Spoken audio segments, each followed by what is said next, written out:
You ever talk to yourself? Not out loud, just in your head, thoughts drifting in and out.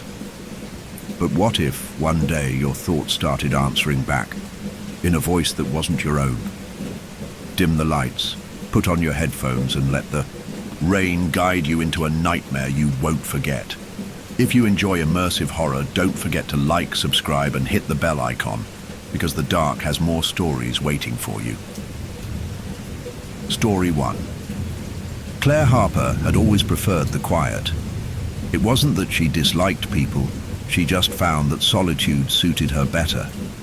As a freelance editor, she spent most of her days buried in manuscripts, rearranging sentences and untangling the mess of other people's thoughts. Her work required concentration, and distractions were the enemy. That's why this apartment, small, a little outdated, tucked into the corner of an old brick building, seemed perfect. The first time she heard the whisper, she thought it was the rain. It had been drizzling since she moved in, a soft, constant patter against the windows. There was something comforting about it, like a presence that never left. But on the third night, as she lay in bed, staring at the ceiling, she noticed something strange. Beneath the rhythm of the rain, there was another sound, faint, almost imperceptible, a murmur. Claire sat up, holding her breath.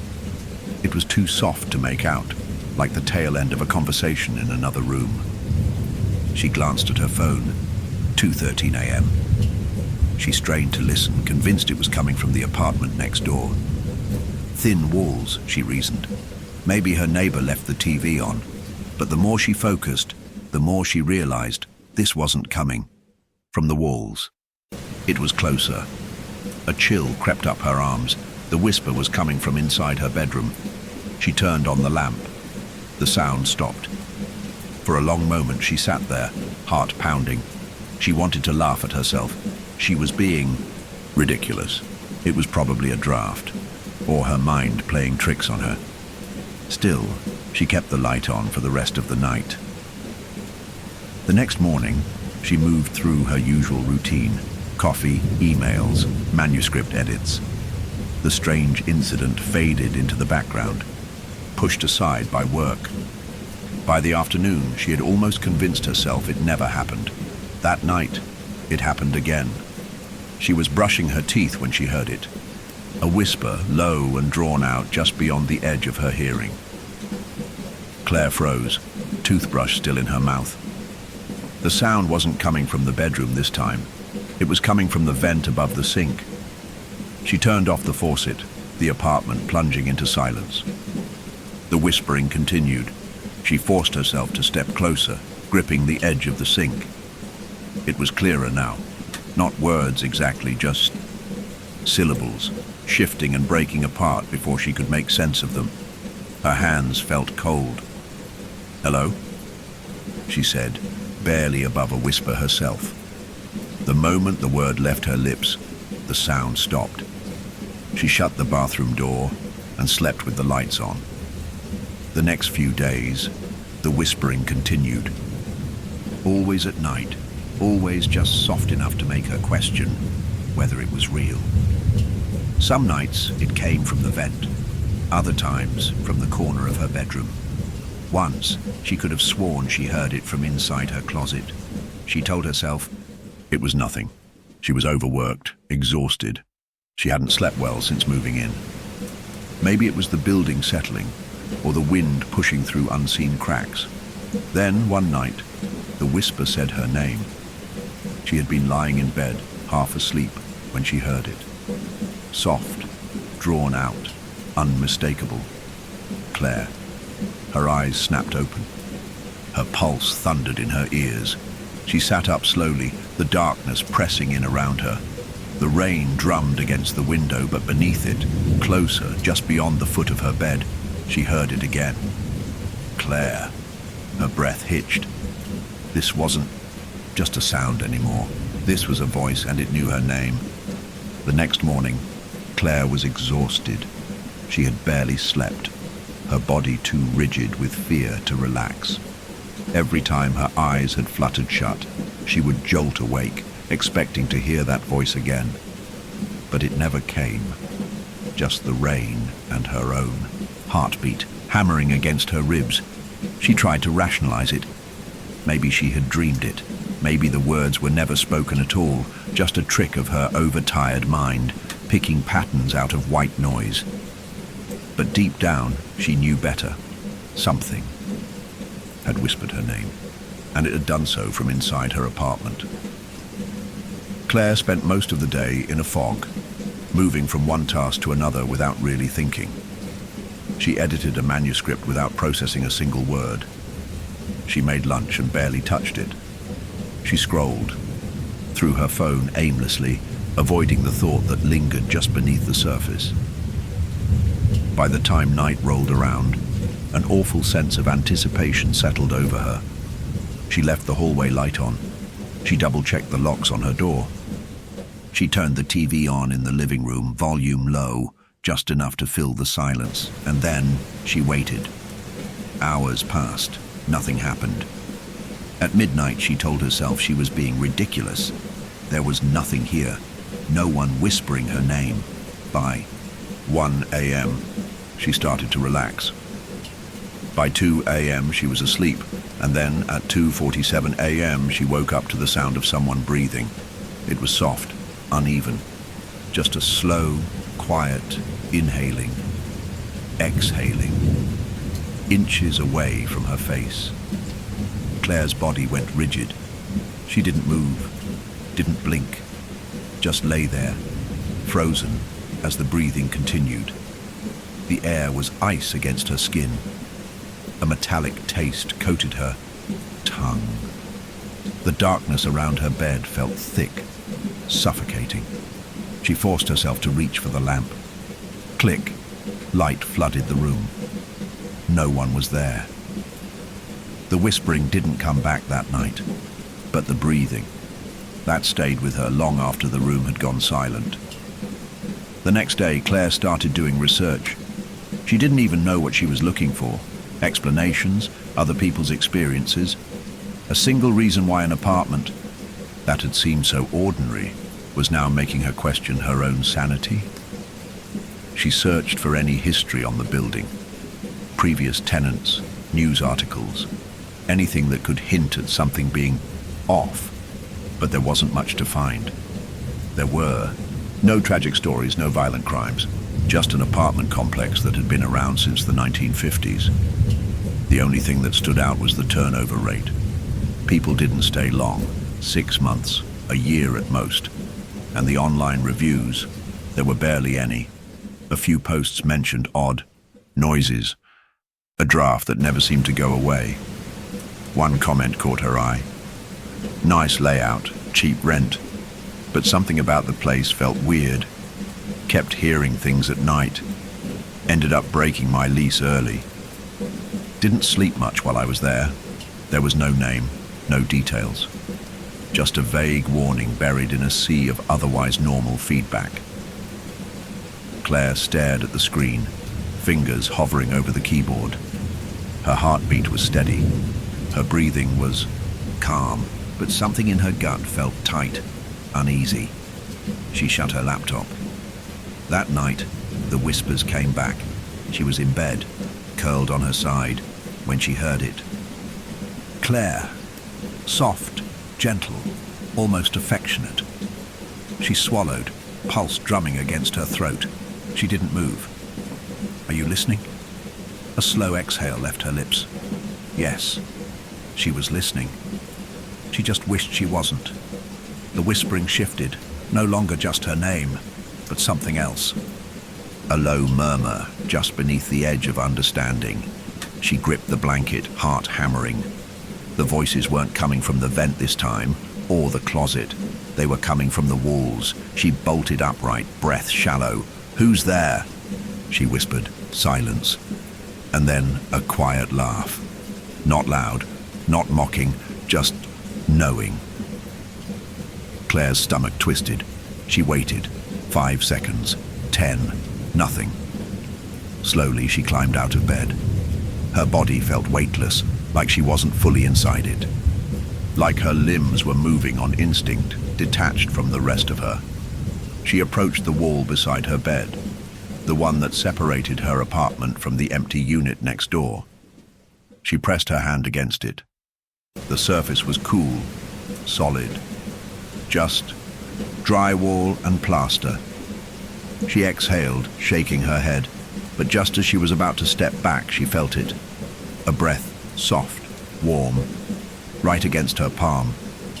Claire yanked her hand away, heart slamming against her ribs. She didn't sleep the rest of the night. By morning, she had made up her mind. She was leaving tonight. Claire spent the entire day packing. She didn't care about being rational anymore. She didn't care about figuring out what was happening. She just knew she had to leave. Her fingers trembled as she shoved clothes into a suitcase. She barely bothered folding them. Every few minutes she glanced toward the walls, half expecting to hear the whispers start again. But they didn't. The apartment was silent, save for the steady rhythm of the rain outside. It felt wrong, like something was waiting. She swallowed, hard, shaking the thought away. She just needed to last a few more hours. At exactly 7:30 p.m., she called her sister. "Hey, Sam," Claire said, gripping the phone so tight her knuckles ached. "Can I crash at your place tonight?" There was a pause. "Of course," Sam said. "Are you okay?" Claire hesitated. What could she even say? "I think my apartment is whispering to me. I think something is inside the walls. She started, then stopped. Her throat felt dry. "I just need to get out of here." Sam must have heard something in her voice because her tone softened. "Come over whenever. Do you need me to pick you up?" "No, I'll drive." "Okay. Just be safe, all right?" "Yeah," Claire whispered. "I will." She hung up and exhaled shakily. She wasn't safe. Not yet. By 10 p.m., her suitcase was by the door. She had double-checked everything, her car keys, her laptop, even the stupid half-empty coffee mug she had forgotten to wash. She wasn't coming back, not for anything. She threw on her coat and reached for the doorknob. And then, just as her fingers closed around the handle, "Don't go." Claire froze. The voice was right behind her, a breath, warm against the back of her neck. Slowly, stiffly, she turned her head. There was nothing there, just the dimly lit apartment, her packed bags, and the whisper of rain against the window. But the air felt different, heavier, like the walls themselves were pressing in. "Stay."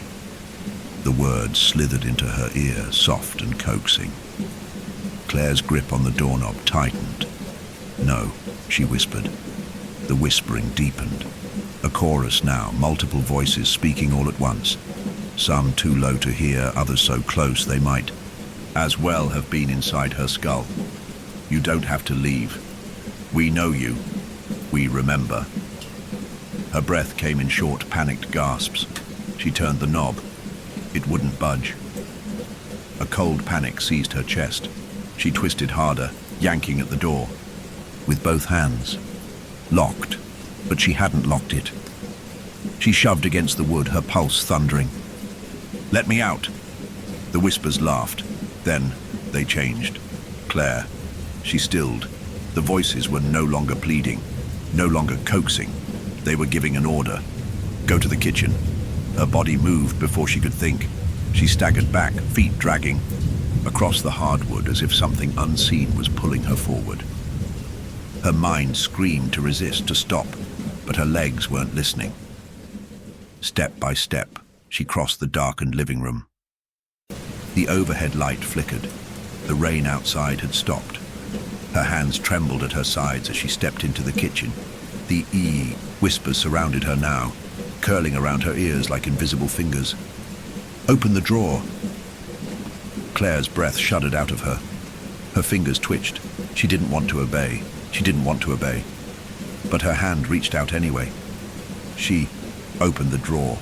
A knife gleamed inside. Her stomach turned. "Pick it up." Tears pricked her eyes. The whispers pressed closer. "Claire, pick." It. Up. Her fingers hovered over the handle. She gritted her teeth. "No!" she rasped. The air shifted. The entire apartment seemed to exhale, a pressure lifting off her chest so suddenly, she nearly collapsed. The whispers fell silent, and then the lights cut out. Darkness swallowed her whole. Claire gasped, stumbling back. Her hand smacked against the countertop as she struggled to find her balance. Silence, thick, suffocating, waiting. Then, a single whisper, so close it could have been inside her skull. "Run." Claire didn't hesitate. She bolted. She careened into the living room, fumbling blindly for her suitcase, for the door, for anything. Her heart was a wild drum against her ribs. The darkness felt alive, shifting, moving, following. She reached the front door and grabbed the knob. It turned. The door swung open. Cold air blasted against her skin. She didn't look back. She ran. Claire didn't stop running until she was inside her car, hands shaking as she fumbled with the keys. Her breath came in short, ragged gasps, her chest tight with panic. The apartment building loomed behind her, its dark windows staring down, like empty eyes. She shoved the key into the ignition and turned it. Click. The car didn't start. Her stomach dropped. "No! No! No!" she muttered, twisting the key again. Click. Nothing. The street was empty. Rain dripped from the rooftops, pooling in dark puddles along the curb. The world outside felt distant, unreal. And then a sound, not from the car, not from the rain, from the apartment, a whisper. Low, crawling out from the open doorway, slithering toward her through the night. Claire. Her hands clenched around the steering wheel. She refused to turn around. The whispers grew louder. "Why did you run?" She squeezed her eyes shut. "Come back." A sharp knock rattled her driver's side window. Claire's scream caught in her throat as her eyes snapped open. A figure stood outside, but it wasn't a stranger. It was her, Claire Harper, standing in the rain, dripping wet, face pale, lips parted, as if about to speak and staring right at her. Claire's body went rigid. Her heartbeat thundered in her ears. The other her tilted its head, eyes dark and unblinking. Then it knocked on the window again. Knock. Knock. Soft. Patient. The whispers twisted around her, pressing against her skull, curling beneath her skin. "Let us in." Claire's hand inched toward the lock before she could stop it. "No." She yanked her fingers back as if burned, sucking in a sharp breath. Her pulse pounded against her temples. The other her didn't move, didn't flinch. It just smiled. Not a real smile, not a human one. Too wide, too still, as if something was wearing her skin and pretending to be her. Then it raised one hand and waved. Claire's stomach twisted, her vision blurred with panic. She slammed her foot against the gas pedal. The car roared to life. The figure didn't react. It just stood there, watching as Claire's tires screeched against the pavement. She didn't look back. She sped through the empty streets, heart hammering, hands locked on the wheel. The streetlights blurred past in streaks of orange and white. Her apartment, her home, faded into the darkness behind her. But the whispers, they weren't gone. Not yet. By the time she reached Sam's house, she was shaking so hard she could barely park. She sat in the driver's seat for a moment, staring at her reflection in the rearview mirror. Her own face, her own eyes. Not the thing that had been standing outside her car. She exhaled shakily and climbed out. Sam opened the door before she could even knock. "Jesus, Claire, what happened to you?" Claire blinked. She hadn't realized she was crying. Her skin felt clammy, her throat raw. I just... She swallowed. Her voice was barely more than a whisper. "Can I come in?" Sam frowned. "Of course." Claire stepped inside. The house was warm, safe. The air smelled like lavender and old books, like childhood sleepovers and late-night movie marathons. Sam led her to the couch. "Do you want to talk about it?" she asked gently. Claire hesitated. She wanted to tell her everything, the whispers, the voice in the walls, the thing that had worn her face. But what if saying it out loud made it real? What if... Come back. Claire stiffened. Her gaze flicked toward the hallway. No, she was imagining it. She was safe here. She forced a smile. "I just need to sleep." Sam didn't push. "Okay, I'll grab you some blankets." Claire nodded, trying to ignore the way her pulse hammered against her ribs. Sam disappeared down the hall. Claire exhaled and leaned back against the couch. She was fine. Everything was fine. She was out. She was safe. The clock on the wall ticked steadily. The rain drummed softly against the windows, and then something whispered from the shadows of the living room. "You let us in." Claire's breath caught. No, she hadn't. She squeezed her eyes shut. But when she opened them, her reflection was staring at her from the darkened TV screen, and this time it was smiling. Claire didn't move. She couldn't. Her body felt locked in place, frozen beneath the weight of something unseen. The reflection in the darkened TV stared back at her. Her face, her body. But the smile, too wide, too still, wasn't hers. She swallowed, throat dry. The living room around her was silent. The only sound was the ticking of the clock. Tick, tick, tick. A slow, dragging second passed. Then, the reflection blinked. Claire jerked backward with a strangled gasp, nearly tumbling. Off the couch, her pulse pounded in her ears. The TV was off. The screen was just glass. Nothing should have been moving inside it. She forced herself to look again. The reflection was normal now. Just her. Her own wide, terrified eyes staring back at her. She let out a shaky breath. No, she was just exhausted, sleep-deprived. Her brain was playing tricks on her. It had to be. She tore her gaze away from the screen, pressing her palms against her face. She needed rest. A few solid hours of sleep, and this would all go away. She kept repeating that in her mind over and over, but deep down, she knew something had followed her. She hadn't escaped. Sam came back with blankets and a pillow, smiling softly. "Here," she said, setting them down beside Claire. "Try to get some sleep, okay?" Claire nodded, forcing a small smile. "Thanks, Sam. You sure you don't want to talk about whatever's going on?" She hesitated. Then she shook her head. "Not tonight." Sam studied her for a moment, then sighed. "All right. But if you need anything, I'm just down the hall."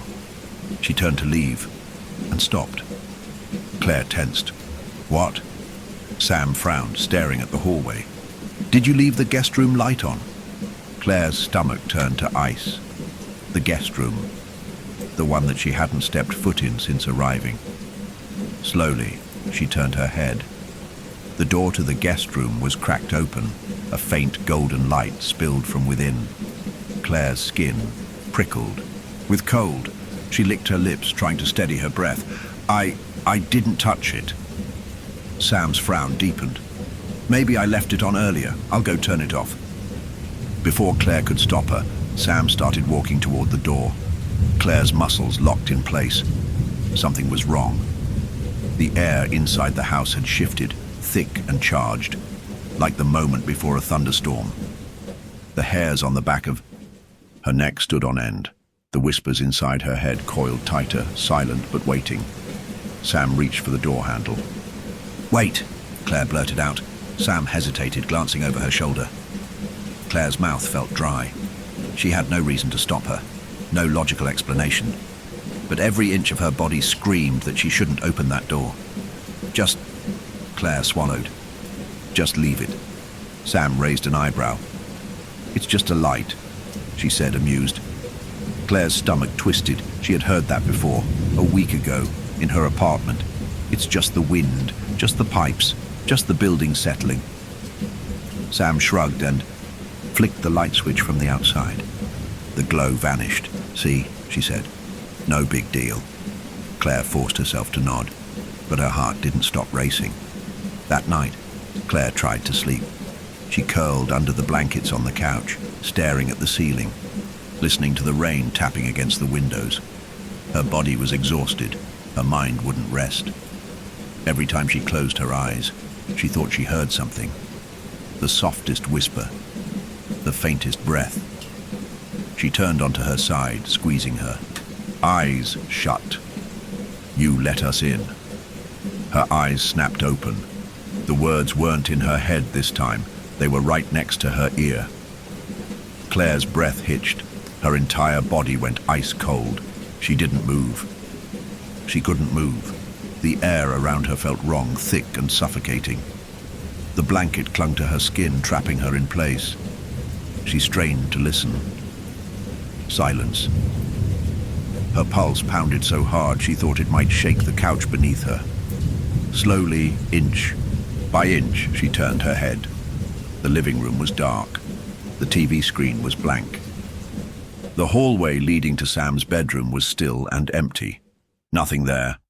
Nothing except her breath caught in her throat. The guest room door was open again, wide open. Claire's stomach lurched. That wasn't possible. Sam had turned off the light. She had closed the door. Claire had seen her do it. Her skin prickled, every nerve screaming at her to look away, to pretend she didn't see it. But she couldn't. Her gaze was locked onto that doorway, because something was standing inside it. Shape. A figure, just barely visible in the dark. Not moving, not breathing, just watching her. Claire's chest seized. She couldn't even scream. The shadows inside the room shifted, twisting like something unseen was pressing against them. Then, the figure stepped forward. Claire shot up, gasping. The blankets tangled around her legs as she scrambled backward, knocking into the coffee table. The noise was loud, too loud. Sam would wake up. Sam had to wake up. But the house was silent. The figure took another step. Claire's breath came in shallow, panicked gulps. It was closer now. The hallway light flickered and suddenly she could see its face, her face, but wrong, empty. The mouth stretched too wide, the eyes hollow pits of black. It tilted its head, mimicking her movements. Then, it smiled. Claire's throat closed. The whispers flooded her ears. Let us in, let us in, let us in. A cold, dead hand reached toward her, and everything went black. Claire woke to the feeling of something cold pressed against her forehead. Her body jerked before she could stop it, but a firm hand settled on her shoulder. Whoa, whoa. Sam's voice, gentle, human. It's okay. You passed out. Claire's breath came in fast, uneven bursts. Her eyes darted around, her pulse hammering in her ears. She was still in the living room, the couch, the blankets, the coffee table. A damp washcloth sat against her skin. No shadows lurking in the hallway. No figure standing in the doorway. Sam knelt beside her, brow furrowed with concern. Jesus, Claire, you're burning up. You scared the hell out of me. Claire swallowed, her throat raw. I saw... Her voice cracked. Sam's expression softened. You had a fever dream or something. When I came out, you were thrashing, burning up. Kept mumbling something I couldn't understand. Claire blinked. A fever. Her skin did feel damp, clammy. She squeezed her eyes shut, trying to steady her breath. It felt real. The whispers, the shadows, the thing with her face. But was it? Sam sighed and stood. I'm getting you some water. Claire watched her disappear into the kitchen, her thoughts racing. It couldn't have just been a dream. She knew what she saw, didn't she? She turned her head. The guest room door was still closed. But hadn't it been open last night? Her stomach twisted. She didn't remember passing out, only the voice, the whispers, the smile. Her fingers dug into the couch. The air in the house felt lighter. The oppressive weight from last night was gone, but the sick, gnawing feeling in her gut hadn't left. Something was wrong. By morning, Claire almost convinced herself that Sam was right. She had been stressed, overworked, exhausted. The last few nights at the apartment had messed with her head, and the fever had pushed her into full-blown hallucinations. It was an easy answer, a safe answer. She clung to it. Sam made her stay the day, fussing over her like an overprotective mother. "You look like you haven't slept in a month," she said at one point, arms crossed. "You sure you're okay?" "Yeah," Claire lied. But that night, when she finally crawled into the guest bed, unease settled in her bones. She lay in the dark, listening to the rain against the window, waiting for whispers, for movement, for anything. But nothing came. The house was quiet, safe. Claire closed her eyes. Maybe, it really was over. At 3:12 a.m., Claire woke to the sound of her own voice, laughing. Her stomach turned to ice. The sound came from the living room, soft, quiet, a low, breathy chuckle. Claire lay frozen, heart thudding so hard she thought it might burst from her ribs. That wasn't Sam, that wasn't her. The laugh came again, and this time it whispered, "You let us in." Claire's breath hitched. No, she hadn't. She shot up in bed, pulse slamming against her skull. The room was dark, but the door was open. Her hands clenched around the sheets. She hadn't left it open. The hallway stretched. Ahead, long and shadowed, too dark, too still. Claire sucked in a shaky breath. She had to wake Sam. Now. She swung her legs over the bed and froze. The floor wasn't there. Her feet should have touched the carpet, but instead, there was nothing. No floor, no weight beneath her.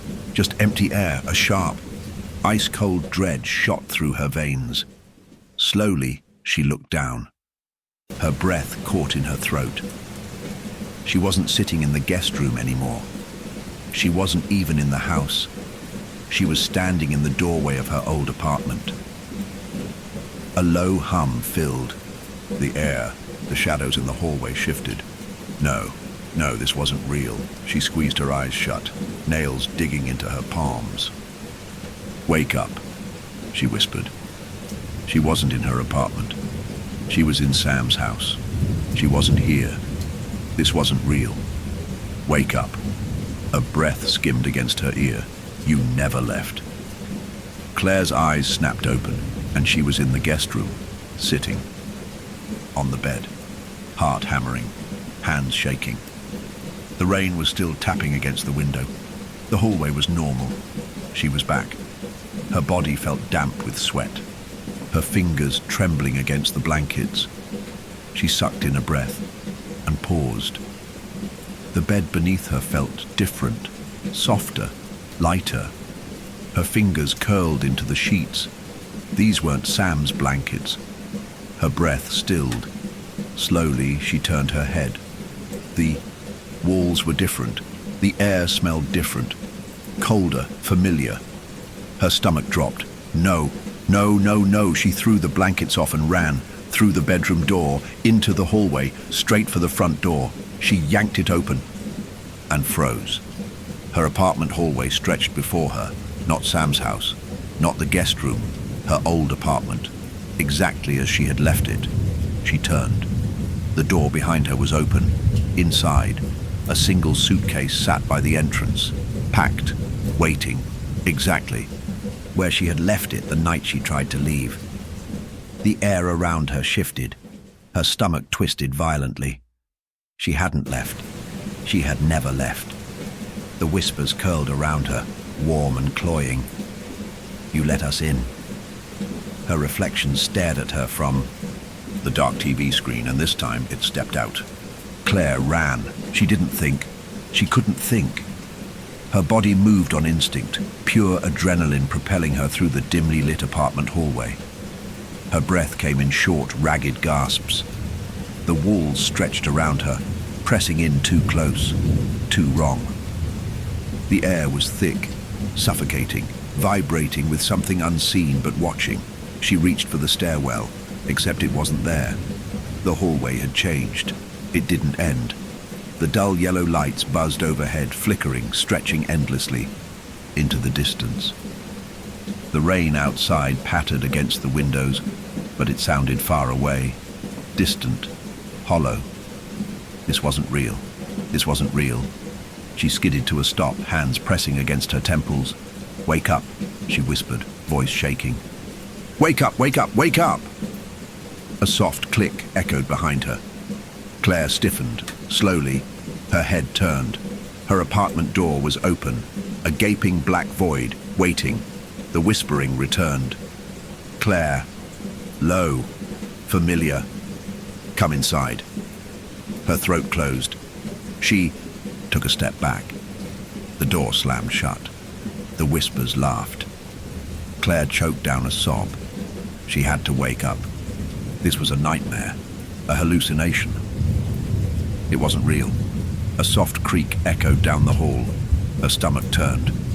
It came from behind her. Something was there. She didn't turn, didn't want to turn, but she felt it. Something watching, waiting. The air pressed against her skin, thick and humid. A slow, rattling breath filled the silence. Claire's fingers twitched. Then, the lights above her flickered. And in that single blinking second of darkness, a figure stood at the end of the hallway. Claire's lungs locked. The light buzzed back. The hallway was empty. Her hands trembled. The lights flickered again. The figure was closer, still, silent, waiting. Another flicker, closer, flicker, closer, flicker, right behind her. A breath skimmed the back of her neck. A voice, low and inside. Her ear. "You let us in," Claire screamed. She bolted forward, sprinting blindly down the endless hallway. The air was thick, heavy, pressing against her lungs. She didn't look back. She couldn't look back. The whispers chased her. The hallway twisted, stretched. The walls shifted. Doors lined the corridor now, all identical, all slightly ajar. A sickening, wet sound echoed through the space, like something slithering across the ceiling. "No, no, no, no, no!" She grabbed the closest door and ripped it open. A dark void yawned before her, but inside, a bedroom, her childhood bedroom. Her stomach dropped. Pink. Walls, stuffed animals. The old dresser she hadn't seen in decades. Impossible. Her breath hitched. She turned and nearly collided with herself. A little girl stood before her, no older than 7, same brown hair, same wide eyes. Claire's childhood self. The girl stared. At her, head slightly tilted. Then she smiled. "You remember, don't you?" Claire staggered back, heart slamming against her ribs. The whispers shifted, murmuring, laughing. Something deep, buried within her memories, twitched. A memory she had long forgotten. No. She shook her head violently. This wasn't real. She turned to flee. But the bedroom door was gone. Only walls, solid, unmoving, trapping her inside. The little girl's smile widened. The stuffed animals on the bed began whispering. A shadow peeled itself from the corner, and the lights went out. Darkness swallowed Claire whole. Her breath came in quick, shallow gasps. The air around her shifted, thick and suffocating, pressing against her like unseen hands. She wasn't in Sam's house. She wasn't in her apartment.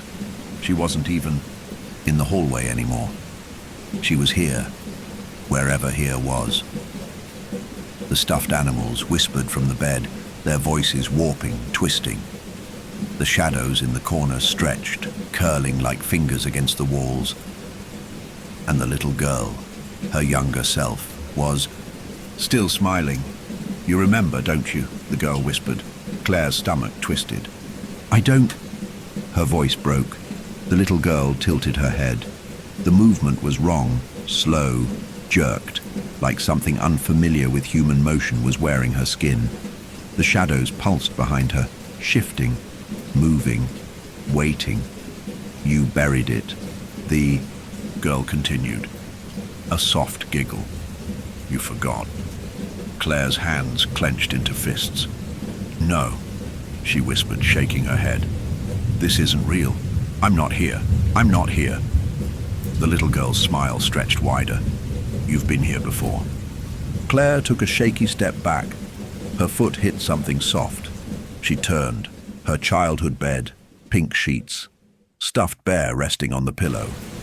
The same tiny bookshelf from when she was 7. Her gut churned. This was impossible. She hadn't seen this room in decades. It had been torn down, destroyed. This place didn't exist anymore. The whispering from the stuffed animals grew louder, their voices overlapping. She forgot. She left us. She let us in. Claire pressed her hands against her temples. "I don't remember," she rasped. The air rippled. The walls twisted, the pink wallpaper peeling like dead skin. The stuffed bear on the bed twitched. "You do," the little girl said softly. Claire's breath came in shudders. The whispers burrowed into her skull, crawling beneath her skin. A memory stirred. Flashes of something dark. Something wrong. A door she had never opened. A voice that had whispered to her at night, curling around her thoughts like vines. "Let me in." Her pulse pounded against her ribs. She had heard these voices before. She had let them in before. Claire stumbled back, shaking her head. "No," she whispered. "No, I didn't." The little girl's eyes darkened. "You did." A low hum filled the air. The walls shook. And then, the bedroom door reappeared. But it wasn't a door anymore. It was a mouth, wide, gaping, a jagged, twisting void in the shape of a doorframe. The whispers screamed. The little girl, her younger self, reached for Claire's hand. "Come inside," she whispered. Claire yanked away. The shadows exploded. Dark tendrils lashed out from the walls, from the bed, from inside the stuffed animals, curling around her arms, her legs, her neck. She couldn't breathe. She couldn't move. The void in the doorway widened, and something inside it laughed. Claire's mind fractured. This was the truth. This was what she had forgotten. She had let them in years ago, and now they were taking her back. The darkness swallowed her whole. Claire woke up on the floor, her apartment floor. She gasped, sucking in air like a drowning person breaking the surface. Her fingers clutched at the hardwood, her body trembling. The lights were on. The apartment was quiet. The rain still tapped against the windows, slow and rhythmic. For a long moment, she just lay there, struggling to breathe. Had it been a dream? No. No. It wasn't a dream. Her body ached. Her throat burned. She had been there. She had remembered. She pushed herself up on shaking arms, eyes darting around the room. Everything looked the same. The kitchen, the bookshelf, the couch. But something was wrong. Claire's stomach twisted. Her suitcase, the one she had packed the night she tried to leave. It was still by the door, exactly where it had been before. Her breath hitched. No, she had left. She had been at Sam's. She'd escaped, hadn't she? Her hands trembled. She turned toward the TV screen and froze. Her reflection stared back at her, and this time it blinked first. Claire's breath came in shallow gasps.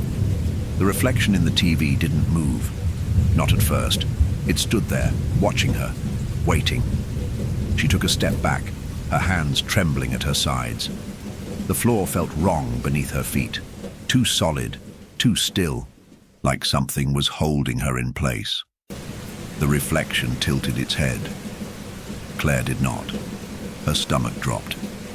No, no, no, no. Her mouth was dry. She forced herself to whisper, "You're not me." The reflection smiled. Not a human smile. Something wider, deeper, a slow, stretching curve of two perfect lips, like skin pulled over something that barely understood how to pretend to be her. Then, the reflection raised a hand. Claire's hands stayed down. Her lungs locked. She took another step back. The reflection stepped forward. The screen's black surface rippled, like water disturbed by a single drop. Claire's heartbeat slammed against her ribs. She ran. Her body moved before her mind could catch up, sprinting across the room, grabbing at the doorknob, twisting, pulling. The door wouldn't open. Her breath hitched. She yanked harder, locked. She hadn't locked it. She hadn't. A whisper curled behind her ear. "Stay." Claire spun around. The reflection was gone. The TV screen was empty, but something else was in the room. She felt it. A heavy, invisible presence pressing into the air, curling in the corners, watching. No, she wouldn't stay.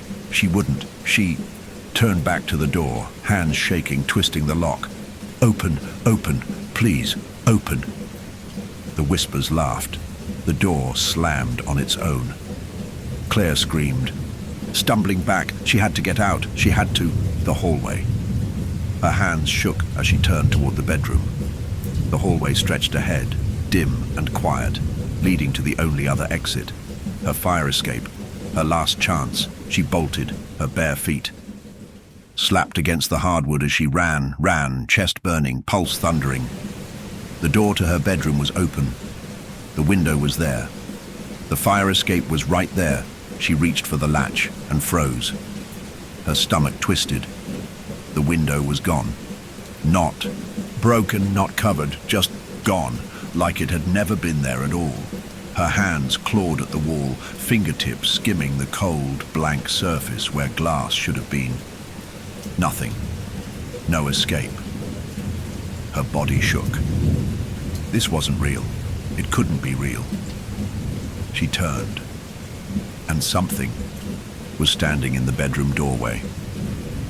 Claire's breath hitched, a figure, tall, still. She couldn't see its face, only the shape of it, a shadow with no source, a presence without a body. It didn't move, didn't breathe, but the whispers came. Close. "You never left." Claire backed away. Her heel hit something. She glanced down. A suitcase. Her suitcase, still packed, still waiting, right where she had left it. Her stomach dropped. No. She had left. She had escaped. She had been at Sam's. She had woken up in her apartment again, but that wasn't possible. "Unless you let us in." Claire froze. The whispers weren't around her anymore. They were inside her. A twisting, creeping pressure beneath her skin, in her bones, her thoughts. Her fingers twitched. Her hands weren't her hands anymore. She wasn't alone inside herself.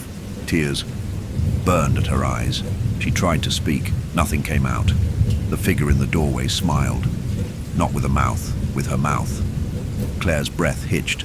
Her body moved. She didn't tell it to move.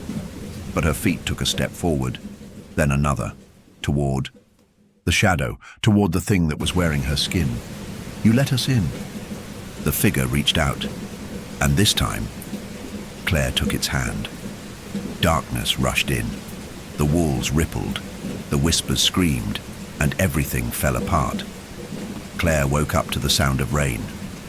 She blinked, slow and heavy. Her body felt wrong. Her head ached. The ceiling above her was familiar. Her apartment ceiling. Her heart clenched. No. She sat up, breath shallow. She was in her bed, her room, her apartment, like she had never left. The rain drummed steadily against the window. The floor was solid. The walls were real. Everything looked normal. But Her suitcase was by the door, still packed, still waiting. Claire's breath shuddered. A voice whispered from the farthest corner of the room. "Welcome home." Claire didn't move. She couldn't. The whisper curled through the air, soft and knowing, pressing against her skin like damp breath on a cold night. "Welcome home." The shadows in the corner shifted. Something was there, watching, waiting. Her pulse slammed against her ribs. She had to get out. She had to get out. Slowly, she swung her legs over the side of the bed. The floor was cool beneath her feet, solid, real. Her hands curled into fists, nails biting into her palms. She refused to look at the corner if she didn't look. It wasn't there. It wasn't real. She forced herself to stand. The room felt smaller than before. The walls closer, like they were breathing. Her suitcase sat by the door, exactly where it had been every time she tried to leave. She didn't remember unpacking it, but somehow the closet was open. Her clothes were hanging inside. Her books were back on the shelves. Her shoes were lined neatly by the door, like she had never packed at all. Her stomach twisted. She had packed. She had left. Hadn't. She? Her fingers twitched.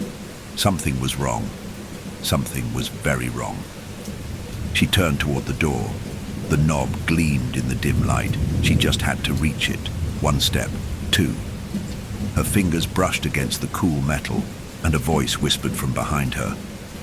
"Why are you leaving, Claire?" Her breath hitched. The voice was hers, low, sweet, amused. She didn't turn. She wouldn't turn.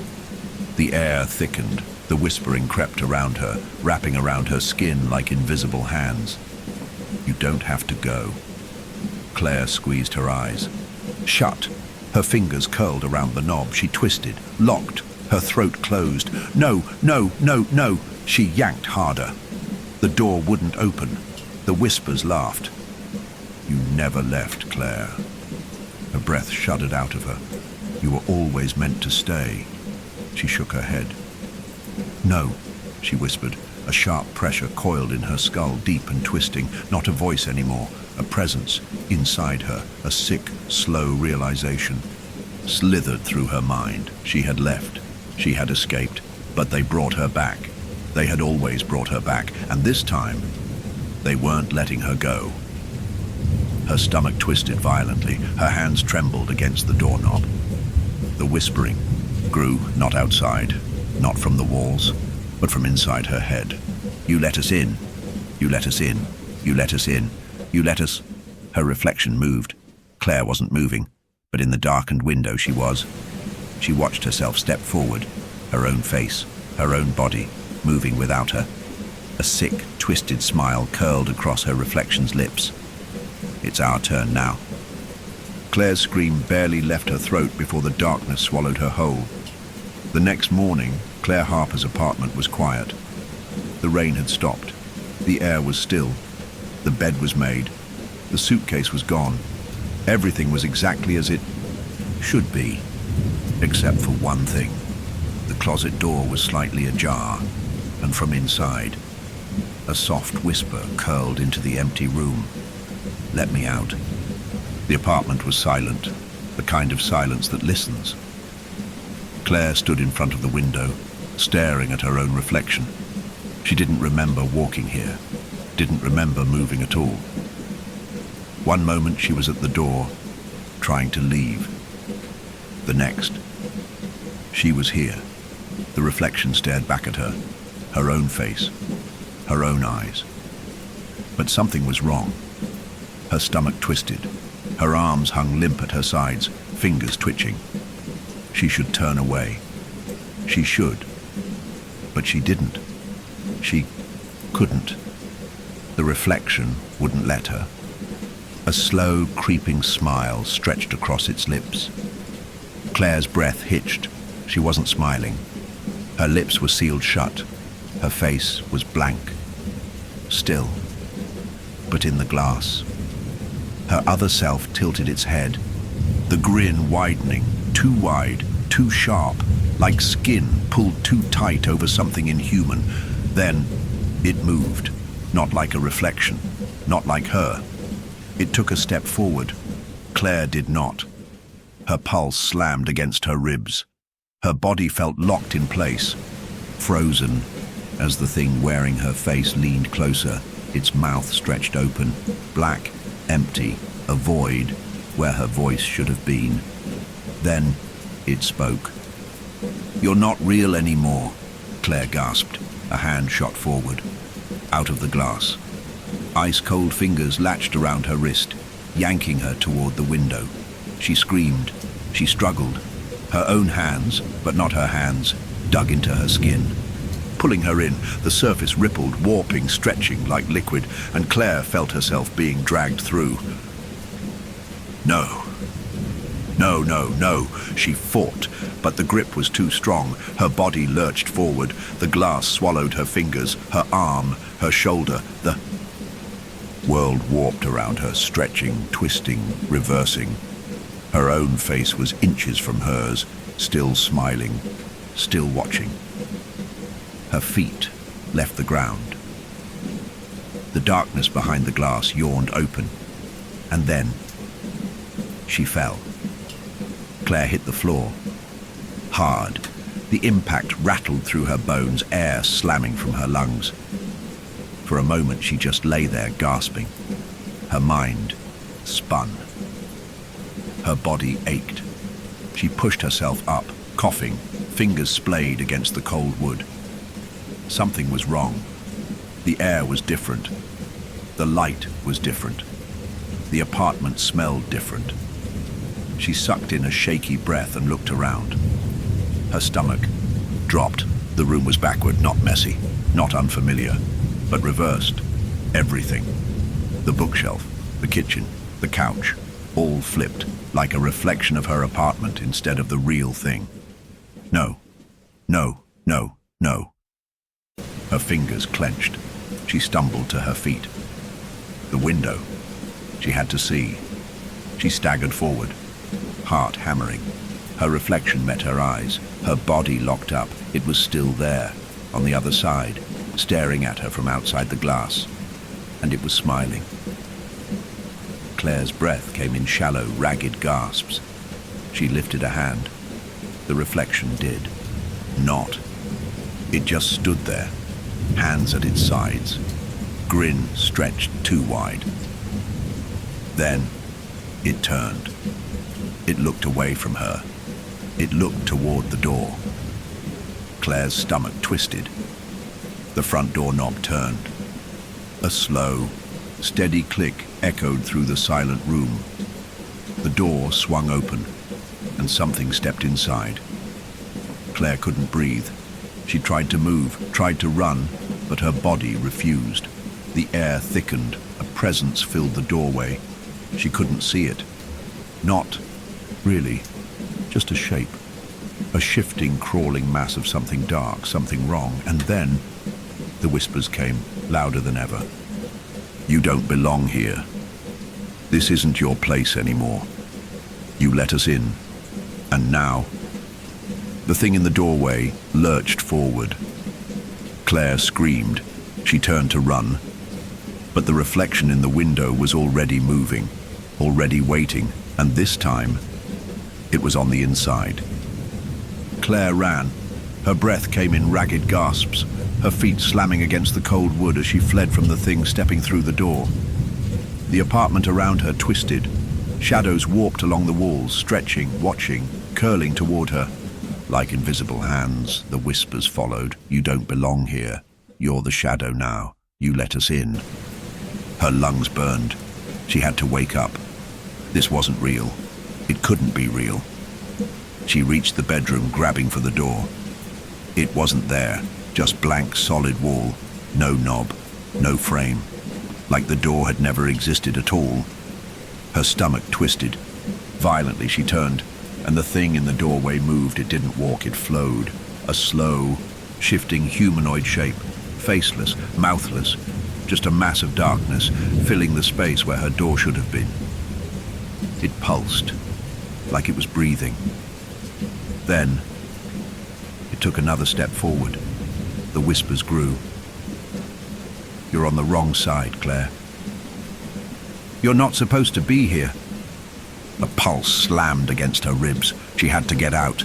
She turned toward the window, toward the glass that separated her from the real world. Her reflection was still there, still smiling, still watching. Claire staggered toward it, palms smacking against the glass. She could see herself, see her apartment, the real one, on the other side. Bright, warm, safe. Her other self, the thing wearing her body, stood just inches away, mirroring her movements. "Let me out," Claire whispered. The reflection's lips parted, but it didn't speak. It just placed a hand against the glass. Claire did the same. The surface was cold, solid. The thing in the doorway lurched closer. The shadows swelled. The whispers laughed. "You can't leave. This is where you belong now. We needed a body. And you let us in." Claire's blood turned to ice. The reflection tilted its head. The smile widened. "I like it here," it whispered. Claire screamed. She slammed her fists against the glass. "Give it back," she sobbed. "Give me my life back." The reflection just laughed. Then slowly it turned away. It walked deeper into the apartment, her apartment, stretching, moving, taking up space where she should have been. Claire pounded against the glass, desperate. "No, no, no, please." The reflection ignored her. It stepped into the kitchen, opened the fridge, grabbed a carton of orange juice, like it had always lived there, like it was her. Claire's breath hitched. "Sam!" she shrieked, slamming her fists harder.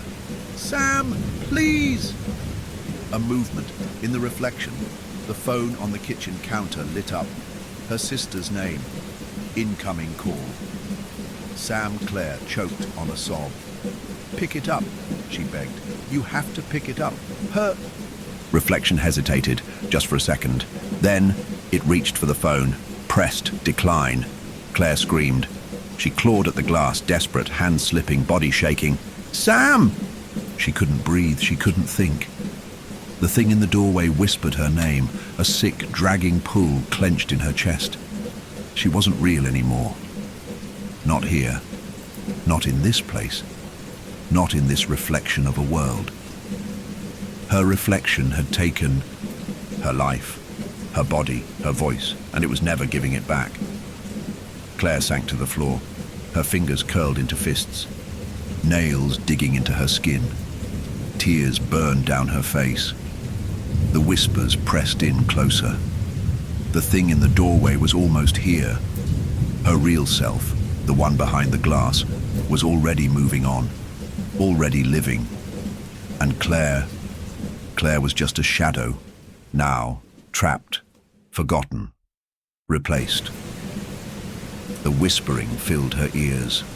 The glass rippled, and the darkness took her. The next morning, Claire Harper woke up in her apartment.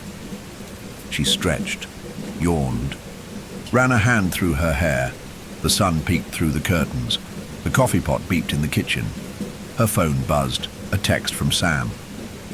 "Sam, hey, just checking in. Feeling any better today?" Claire smiled. "Claire, yeah, feeling much better." She set the phone down, walked to the window, gazed at her reflection, and smiled back. The apartment was quiet. Claire stood at the kitchen counter, stirring a cup of coffee. The steam curled in the air, soft and lazy, filling the room with warmth. Everything felt right. Her home, her body, her life. A soft drizzle tapped against the window. The world outside was waking up. She picked up her phone. "Sam, hey, just checking in. Feeling any better today?" Claire smiled. Her fingers hovered over the screen. Then slowly she typed, "Claire, yeah, feeling much better." She hit send. A small hum of satisfaction settled in her chest. Yes, she was better. She was home. She took a sip. of coffee, relishing the warmth. Then, casually, she glanced at the window. Her reflection stood there, still, watching. Claire froze. The coffee mug trembled in her grip.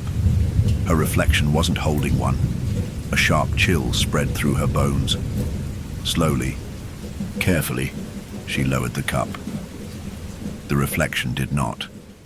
Claire's pulse quickened. No, no, no, no, this wasn't right. Her hands were empty now. Her reflection was still holding the mug. It was lagging behind, delayed, a fraction of a second too slow. Claire's stomach twisted. She lifted a shaking hand.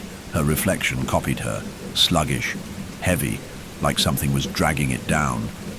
Her breath hitched. And then the reflection's lips moved, but Claire's did not. "You're not me." Claire stumbled back. Her heart slammed against her ribs. The reflection stared at her, eyes dark and wrong. Then it pressed a hand to the glass, fingers curling against the surface, slowly, softly, like it was waiting, like it was knocking. A single whisper curled through the room. "Let me out." Claire shook her head violently. "No," she gasped. "No, I—" The reflection's smile widened. "You let us in before." Claire's stomach twisted. Memories clawed at the edge of her mind, fragments of another life, another her, trapped, screaming, begging to get out. Claire's breath came in short, sharp gasps. She had taken her place. She had crossed over, and now the thing in the glass wanted it back. Her hands shook. She took another step away, and then the reflection moved. Not normally, not like a person. It jerked, sudden and unnatural. Its body warping, stretching too long, like something was wrong with the space it occupied. The window shuddered. A sound, low and wet, curled from behind the glass. A choking sob. "Please." Claire's chest seized, her reflection's hands pressed, harder against the glass. "Please, I don't want to be here." Her voice, her own voice, tears pricked Claire's eyes. She wanted to believe it. Wanted to believe that the thing in the glass was just her, the real her, begging for a second chance. But deep down, she knew better. She clenched her jaw. Slowly, she took another step back. "No," she whispered. The reflection's eyes darkened. The pleading vanished. The mouth stretched too wide again. And this time, it laughed, low, sweet, knowing. "You'll open it eventually." The whispers slithered through the room. The glass rippled. The thing moved closer. They always do. Claire turned, walked away, didn't look back, didn't listen. She wouldn't let them in. Not again. Not ever. But as she lay in bed that night, curled beneath the blankets, staring at the ceiling, she swore she could still hear the knocking, soft, steady, patient, waiting. Claire didn't sleep. She couldn't. Every time she closed her eyes, she heard it. A faint, rhythmic knocking. Soft, steady, coming from the window. She lay in bed, blanket pulled up to her chin, eyes locked on the ceiling. Her body trembled, muscles coiled so tightly she thought she might snap in half. "Don't look." She told herself this over and over. Don't look. Don't listen. Don't let it in. But the knocking never stopped. It was patient, persistent, waiting. A small, hollow sound, like fingertips gently tapping against the glass. Knock, knock, knock. Claire squeezed her eyes shut. She buried her face into the pillow, pressing her hands against her ears, but the knocking only grew louder. Knock, knock, knock. Her pulse pounded. She bit down on her lip, hard enough to taste blood. She wouldn't answer it. She wouldn't let it in. A whisper slid through the dark. Claire. Her breath hitched.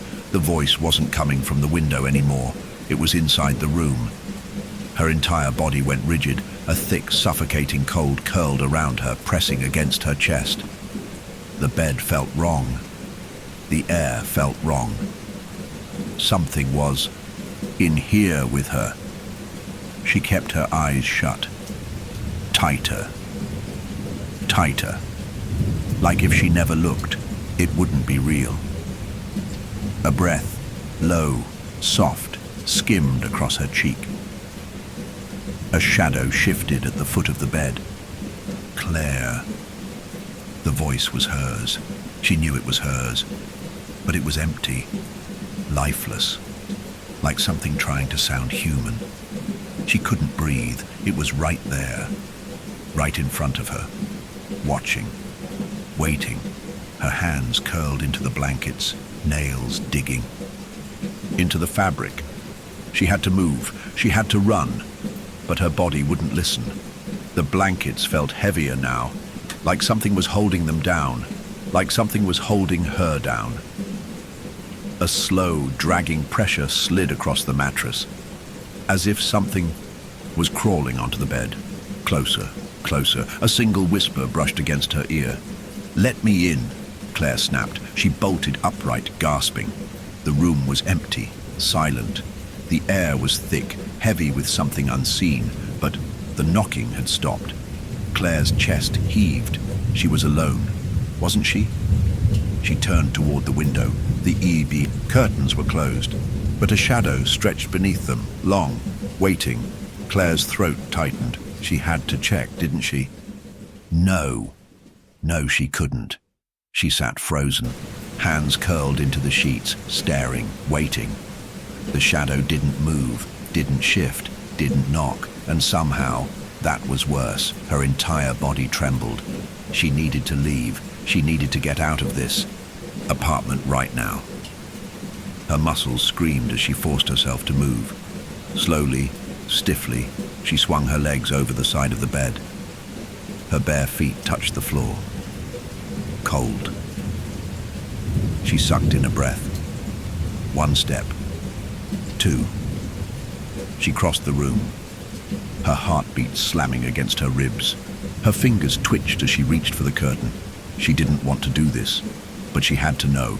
She grabbed the fabric, pulled. The curtain whipped open. The window was empty. Nothing there. No reflection. No shadow. No handprints on the glass. Claire's breath came in shuddering bursts. It was fine. It was a sound, low, soft, behind her. She turned, and her reflection was standing in the middle of the room. Claire's stomach dropped. The real Claire. The young. Other Claire, the one from the glass. She stood there, head tilted, grinning. Claire stumbled backward. "No," she choked out. Her reflection stepped forward, slow, deliberate. "You don't look well," it said softly. Its voice was calm, gentle, wrong. Claire's breath hitched. She couldn't speak. Her mind wasn't working. The thing that looked like that had taken her place was standing in her bedroom. "You don't belong here anymore," it whispered. Claire shook her head violently. "This is my life," she rasped. "You stole it. You took everything." Her reflection's smile didn't falter. It just sighed, like a parent humoring a child. "No," it said simply.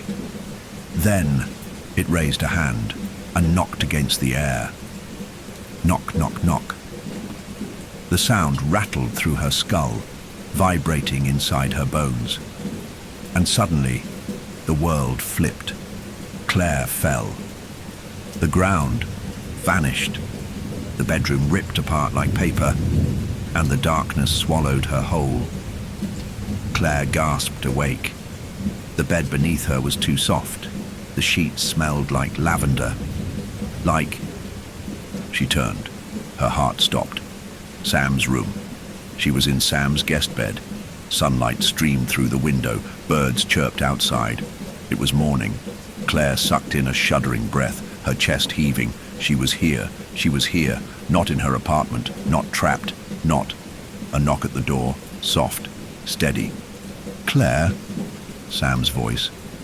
Claire's fingers dug into the blankets. "Yeah?" she croaked. The door cracked open. Sam peeked inside, brow furrowed with concern. "You okay?" she asked. "You were talking in your sleep." Claire swallowed. Her throat was raw. "I'm fine," she lied. Sam hesitated, then nodded. "Breakfast is almost ready." She turned to leave. Claire exhaled, pressing a hand to her forehead. She was safe. She was really here. It was over, wasn't it? Her body trembled as she sat up. Something felt wrong. A cold prickle danced down her spine. Slowly, she turned toward the guest room mirror. Her reflection stared back. Normal. Still. Watching. Claire's breath slowed. For a long, long moment, she didn't move, didn't blink, just waited. The reflection did the same, and then it smiled. Knock, knock, knock. Claire didn't move. She couldn't. The smile in the mirror was too wide, too still. Not hers. Her body trembled, breath coming in short, sharp gasps. The warmth of Sam's guest room, the smell of coffee drifting in from the kitchen. None of it mattered anymore, because she wasn't alone. The thing in the mirror was watching her, waiting. A slow, creeping dread coiled around Claire's spine. She forced herself to blink, to move, to breathe, and the reflection did the same. Perfectly. Like nothing had happened. Like there had been no smile at all. Claire's fingers curled into the blanket. Had she imagined it? The knocking? The reflection moving on its own? She swallowed hard. She was just shaken. That was all. She had escaped. Hadn't she? Her hands were shaking. She tore her gaze away from the mirror, forcing herself out of bed. The floor was solid. Her heartbeat was not. She pushed open the bedroom door. The air smelled like cinnamon and fresh coffee. Sam was in the kitchen, humming softly, flipping pancakes on the stove. Normal. Safe. Claire exhaled, trying to steady herself. This was real. She was here. She wasn't trapped in the apartment anymore. The thing in the glass, it was gone. Right? Morning. Sleeping Beauty. Sam's voice pulled her back. Claire turned, forcing a small smile. Morning, she rasped. Sam glanced up from the stove. Jesus, you look like hell. You feeling okay? Claire hesitated. The truth sat on her tongue. I don't know what's real anymore, but instead she just nodded. I didn't sleep much. Sam smirked. Yeah, I figured. You were talking in your sleep again. Claire's stomach tightened. Her fingers twitched at her sides. What did I say? Sam shrugged. Dunno. Just mumbling. Sounded kind of freaked out, though. Claire's mouth felt dry. She had been dreaming, or had she? She swallowed hard, forcing herself to move. Sit at the table, take a sip of coffee, eat, act normal. Everything was fine. She was fine. A cold prickle ran down the back of her neck. Claire stiffened. Something was watching her. She didn't move, didn't turn her head, just listened. Sam was still flipping pancakes. The clock on the wall ticked softly. The hum of the refrigerator buzzed in the background. Nothing else. No whispers, no knocking. But she felt it. A heavy, unseen presence pressing against her skin, curling in the air behind her, her hands clenched around the coffee mug. Claire? Sam's voice was distant. She forced herself to look up. Sam was watching her with a frown. You okay? Claire hesitated. Then, slowly, she turned her head. The hallway mirror was behind her. From this angle, she could just barely see her reflection in the glass, and her heart stopped. Her reflection wasn't facing forward. It was turned toward her, watching, waiting. Claire's breath hitched. The coffee mug slipped from her fingers. It shattered against the floor, hot liquid spilling. Across the tiles, Sam jumped. Jesus! Claire. But Claire was already stumbling back, her pulse thundering. She turned toward the mirror, hands trembling. Her reflection was normal. perfectly still, perfectly her. Her hands were on the table, her face was blank, like she hadn't moved at all. Claire's stomach churned. She felt sick. She couldn't breathe. Claire. Sam's voice was sharper now, concerned. Claire turned, pulse racing. I thought I saw... She stopped because Sam wasn't looking at her. She was looking past her, at the mirror, at the reflection. Sam's face paled, her breath stilled. A slow, horrible silence stretched between them. Then Sam moved, fast. She grabbed Claire's wrist, yanking her away from the table. Come on. Claire barely had time to react. Sam, just move. Her voice was tight, scared. Claire let herself be pulled toward the hallway, her legs weak beneath her. Sam shoved open the guest bedroom door, dragged her inside, and slammed it shut. The lock clicked. Claire stood there, panting, heart hammering. Blood roaring in her ears, she turned to Sam, breath shaking. What?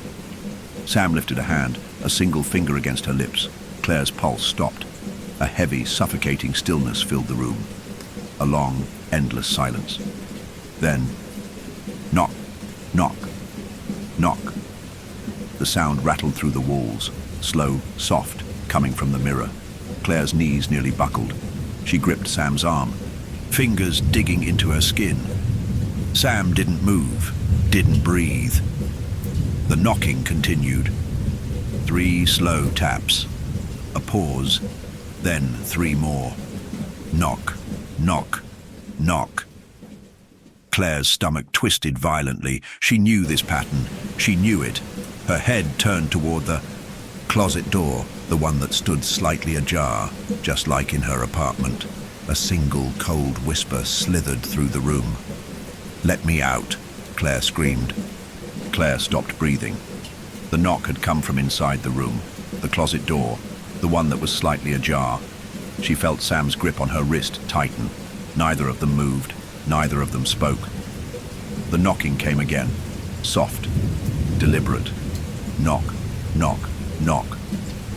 A whisper slid through the dark. "Let me out." Claire's pulse slammed against her ribs. The closet door creaked, only an inch, but enough to send a sharp bolt of terror through her spine. Something was in there, something that shouldn't be. She squeezed her eyes shut. Chest, rising and falling in sharp, uneven gasps. This isn't real. It's not real. It's not. Sam moved. Claire's eyes snapped open. She barely had time to react before Sam lunged, grabbing the closet handle. "Sam, no!" But Sam yanked it shut. The whispering stopped. The knocking stopped. The silence was suffocating. Sam locked the closet door, stepped back, turned to Claire, eyes wide, breathing hard. For a long moment, neither of them spoke. Then, Sam grabbed Claire by the shoulders. "We are getting the fuck out of here," she hissed. Claire nodded rapidly. Yes. Yes, they had to leave. She would not stay here. Not another second. Sam grabbed her car keys. They bolted for the front door, Claire's heart slamming against her ribs. And then they heard it, a click. The closet unlocked itself. Claire froze. The handle slowly began to turn on its own, and from behind the wood, a single breath, long, slow. "Claire!" Claire screamed. Sam wrenched the front door open. They ran. They didn't look back. The door slammed shut behind them, and for the first time, the knocking didn't follow. But the whisper still lingered in Claire's head. "You can't run forever." The car barreled down the empty road. Claire sat in the passenger seat, gripping her arms tightly. The streetlights passed in long, ghostly streaks, casting warped shadows against the wet pavement. Rain drizzled steadily, blurring the world into a smear of grey and black. Sam's knuckles were white against the steering wheel. Neither of them had spoken since they left the house. Claire's heart still hammered in her chest, her lungs struggling to pull in enough air. She kept replaying it. The knock, the whisper, the way the closet door had unlocked itself. She wasn't crazy. She wasn't dreaming. Sam had heard it too. Sam had seen it. That meant it was real, right? Her stomach churned. Something wasn't sitting right. Not just about what had happened, but about now. The air in the car felt wrong, off, like she was somewhere she shouldn't be. Claire turned her head. Sam stared straight ahead, eyes locked on the road. Her jaw was clenched. Tension rolled off of her in thick waves. "Sam?" Claire croaked. Sam didn't respond. Claire licked her lips. "Where are we going?" A long silence. Then, finally, Sam spoke. "We need to figure out what's happening to you." Claire stiffened. "To me? What do you mean?" she asked slowly. Sam's grip on the wheel tightened. She exhaled through her nose, shaking her head. "Claire, that thing in my house." Her voice wavered. "That wasn't normal. And I don't think it started at my place. I think..." She trailed off. Claire's stomach twisted. "You think what?" she whispered. Sam inhaled deeply, her fingers flexing. Then, in a low, unsteady voice, she said, "I don't think you ever made it out of that apartment." Claire's blood turned to ice. Her entire body went still. "What?" Sam kept driving, her eyes too focused on the road, like she couldn't look at Claire, like she was afraid to. "You called me," Sam said, her voice eerily calm. "You begged me to let you stay at my place. You said something was wrong with your apartment." Claire's throat felt dry. "You remember," she whispered. Sam gave a small nod. "Yeah, I remember." She paused then, "But I also remember you never showing up." Claire's stomach plummeted. "What?" Sam swallowed hard. "I remember waiting," she murmured, "all night. I remember calling you over and over, but you never answered." Claire shook her head violently. No, Sam, I was there. I slept at your place, you..." Her voice faltered. She had, right? She had been in Sam's guest room. She had felt the blankets around her, smelled the coffee in the morning. But then she remembered. The knocking, the closet, the mirror. A horrible twisting feeling slithered through her gut. If she had been at Sam's, then why had the knocking followed her? She turned her head slowly, stared at her own reflection in the passenger window. It stared back, still watching. The car's dim interior light barely touched her face, casting her features in a dark, warped shadow. Claire felt a sharp chill crawl down her spine. She couldn't breathe. What if she never left? What if she was still inside that apartment? Or, her chest clenched, what if she was here? But the wrong version of herself. Sam suddenly gripped the wheel tighter. "I don't think you're Claire." Claire's heart stopped. Her body locked. A sick wave of cold washed over her. "Sam, you're not her," Sam murmured. Her voice was flat, distant. Claire shook her head rapidly. "Sam, what the hell are you talking about?" she whispered. Sam kept driving, faster now, like she needed to get somewhere. The lights outside flickered past, warping against the wet windshield. "Sam, please," Claire said, her voice wavering now. Her hands shook in her lap. "I'm me. I'm Claire." Sam's grip tightened even more. She exhaled slowly. "Then, prove it." Claire's blood went cold. Her stomach knotted. Sam's voice was eerily soft, steady, dangerous. "Tell me something," she continued. "Something only you would know. Something that proves you're my sister." Claire opened her mouth, and nothing came out. Her mind blanked. She knew things. She had to. She and Sam had grown up together. But when she tried to grab a memory, it was like reaching into fog. Everything was hazy, blurry, like a movie she had watched too long ago. "Sam," she whispered, panic rising in her throat. Sam's eyes darkened. "You don't remember," she said. Claire didn't answer. She couldn't, because Sam was right. She couldn't remember.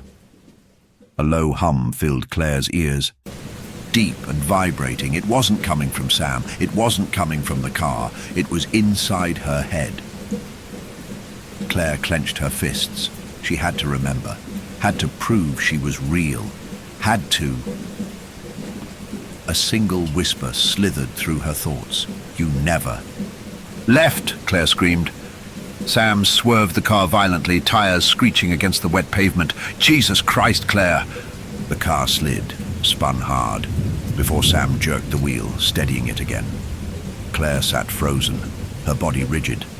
Her skin was cold, too cold.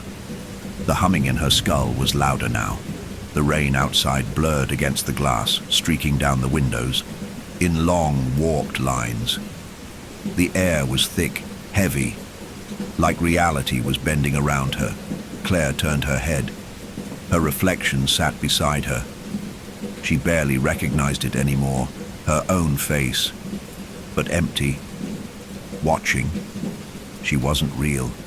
She wasn't real. Her stomach lurched. She reached for the door handle, yanked. It wouldn't open. Sam sped up. "Where are you taking me?" Claire choked out. Sam's grip on the wheel never wavered. She kept her eyes locked on the road. Then, in a voice that wasn't quite hers, she whispered, "Home." Claire's breath hitched. The car's headlights flickered against something in the distance. Claire's stomach dropped. No, no, no, no, the shape ahead. It was a building, old brick, a small, corner apartment complex. And as they got closer, Claire could see the window, her window, the one from her apartment, and standing behind the glass, a shape, a figure, waiting for her.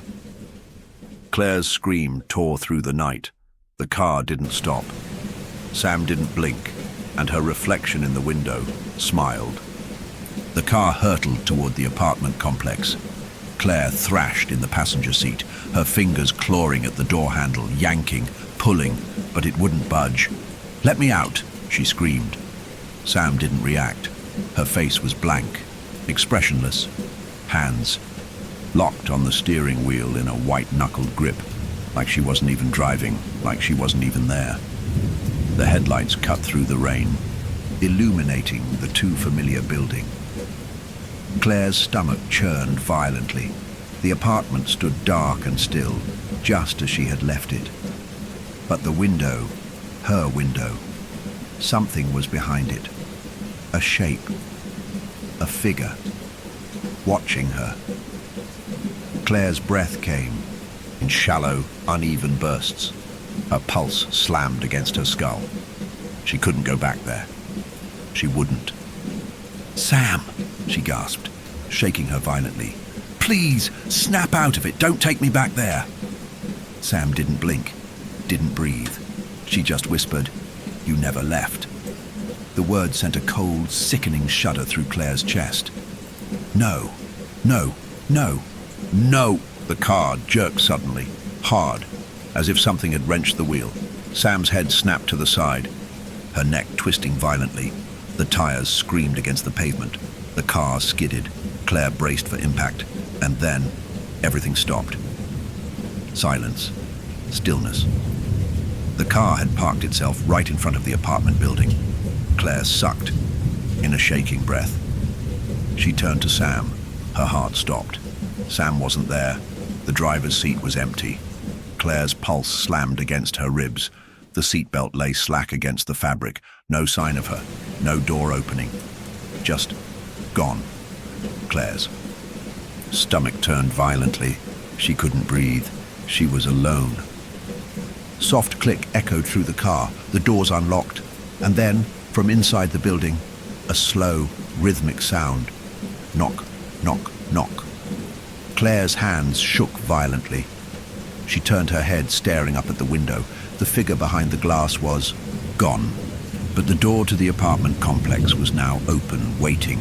The whisper slithered through her skull. "Come inside." Her breath hitched. She couldn't. She had to run. Her fingers curled around the handle, and the door swung open on its own. The rain hit her skin like ice. The night stretched before her, thick and humid. She could run. She should run. But her body wasn't listening anymore. Her feet stepped onto the pavement, then up the stairs.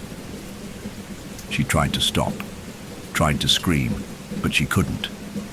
She was moving toward the door, toward the thing that had been waiting for her. A low hum filled the air, deep and vibrating. The shadows inside the complex pulsed, breathing, and Claire crossed the threshold. The second she stepped inside, the door slammed shut behind her.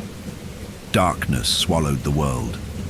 The silence inside was thick, not empty, but full. Claire's breath shuddered out of her. The air pressed against her skin, wrapping around her like something alive, something watching. The hallway stretched ahead, dimly lit. She knew this place. It too was her building. But something was wrong. The air smelled stale, ancient, like a place untouched for years. Her apartment door stood at the end of the hall, closed, silent. Claire's fingers twitched at her sides. She wouldn't go in. She refused. Her feet took another step forward. She couldn't stop moving. A sound drifted from the walls, soft, distant, a quiet, broken laughter. Her stomach twisted. A door creaked open behind her. Claire spun around. Her breath caught. A door that shouldn't exist stood slightly ajar at the far end of the hallway. Not her apartment door. Not a neighbor's. Not one that had ever been there before. A single black void yawned from within. It was waiting. A low, wet sound curled through the space. Not a whisper, not a voice. Something else. Something breathing. Claire's legs locked in place, her throat tightened, and then a hand reached from the darkness inside the door. Pale, thin, fingers too long, too wrong. Her body jerked backward on instinct. A whisper slithered through the air, curling beneath her skin. Come closer. Claire stumbled. She shook her head, breath coming in shaking sobs. The hand twitched. Then another one emerged, then another and another. Thin, ghostly fingers stretching from the void, crawling out of the darkness, reaching, pulling. The hands clawed at the floor, the walls, the ceiling. Something was coming through. Something that had been waiting behind that door for a very long time. Claire turned and ran. Her feet slammed against the hardwood as she bolted down the hall. She didn't care if she couldn't escape. Didn't care if the door would lock her inside. She just couldn't let it catch her. Her apartment door was open now, waiting. She lunged inside, and the second she crossed the threshold, the world flipped. A sick, gut-wrenching pull ripped through her skull. She fell forward, knees hitting the floor hard, her hands bracing against the wood. No, not wood. Glass. Claire gasped. She was on the floor, her hands pressed against something cold, smooth. Surface she recognized. Her body shook violently. She looked up. Her apartment. The real one. The one she had left. Her bed. Her books. Her clothes scattered on the floor. She was inside the mirror. Claire choked on a breath. No, no, no, no. She turned. Her head violently. And there, standing in the apartment, staring down at her with a soft, knowing smile, was herself, her real self, the one that had taken her place. Claire screamed. She slammed her fists against the glass. Let me out! Her reflection just tilted its head. It raised a single hand and placed it against the mirror. Claire's stomach dropped. She was the one knocking now. She was the one trapped on the other side. The whispers curled through the air, soft and mocking. They always come back. And behind her, inside the glass, the door that shouldn't exist creaked open. Claire pounded on the glass. Her fists slammed against the cold, unyielding surface, sending dull vibrations through the mirrored world around her. "Let me out!" she shrieked. But her reflection, her real self, the one that had stolen her place, just watched her, calm, still, a soft, knowing smile curling at the edges of her lips. Claire's pulse pounded against her skull. This wasn't happening. This couldn't be happening. She spun around and froze. The space behind her wasn't a reflection anymore. It wasn't her apartment. It was something else, something wrong. A vast, endless stretch of black glass and warped, distorted shapes, like a world built from shattered mirrors, stretching on forever. The air was thick, heavy, alive. The walls shifted when she moved, flickering and bending like something beneath the surface was watching her, something waiting. Her breath came in quick, shallow gasps. This wasn't just a mirror, it was a prison, a place where things were forgotten. Her stomach twisted violently. She turned back toward the glass. Her real self was still there, standing in the apartment, hands folded neatly in front of her, living her life, existing where Claire should be. "Please," Claire whispered, pressing her hands against the cold surface. "You don't have to do this. You don't have to." Her reflection tilted its head, like she was considering it, like she was listening. For the briefest moment, hope sparked inside Claire's chest. Maybe she could reason with it. Maybe she could. The reflections, lips parted, Claire's body locked up, a voice, soft and familiar, curled through the air like smoke. "I like it here." The words punched through Claire's stomach like a blade. Her knees buckled. The reflection, the thing wearing her skin, took a slow, careful step toward the mirror. It placed one hand against the glass, then another. It leaned in close. The smile never wavered. "But you," it exhaled softly, eyes dark and hollow. "You belong inside." Claire screamed. She threw herself at the glass, pounding, kicking, slamming her fists against it. But the mirror didn't break, didn't bend. Her reflection let out a soft, quiet laugh, and then it turned away. Claire's breath hitched. Her throat clawed for air. "No!" she gasped, her voice breaking. "No, please, please!" Her reflection stepped into the living room. It picked up her phone, checked her messages, living her life. Claire banged on the glass again, frantic, desperate. "I'm still here!" But the thing in the apartment didn't look back. It didn't need to, because Claire wasn't real anymore. Not in that world, not in her world. She was just a shadow now, a reflection, a forgotten thing. Trapped. Knock, knock, knock. A slow, deliberate tapping echoed from behind her. Claire's body went rigid. The sound didn't come from the glass. It came from inside the mirror, the warped, twisted void behind her. Something was in here with her. Claire's breath came in shudders. The air turned cold. Her skin prickled. A slow, dragging sound slid across the glass floor. A step, then another, then a voice. Low, sweet, rotten. "You've been here before, haven't you?" Claire's stomach plummeted. Her mind fractured. No, no, no, no. A memory lurched forward, a whisper from childhood, a door she had never opened, a voice in the dark coaxing her closer. "Let me in." Her own voice, a small, fragile whisper repeating. "It back. Okay." Claire's chest seized. Tears blurred her vision. She had done this before. She had let something in before. And now, it was still here, waiting, hiding, feeding. Something breathed behind her. Slow, deep, close. Claire didn't turn. She couldn't. A hand pressed against her back, ice cold, fingers curling against her spine. A breath skimmed the back of her neck.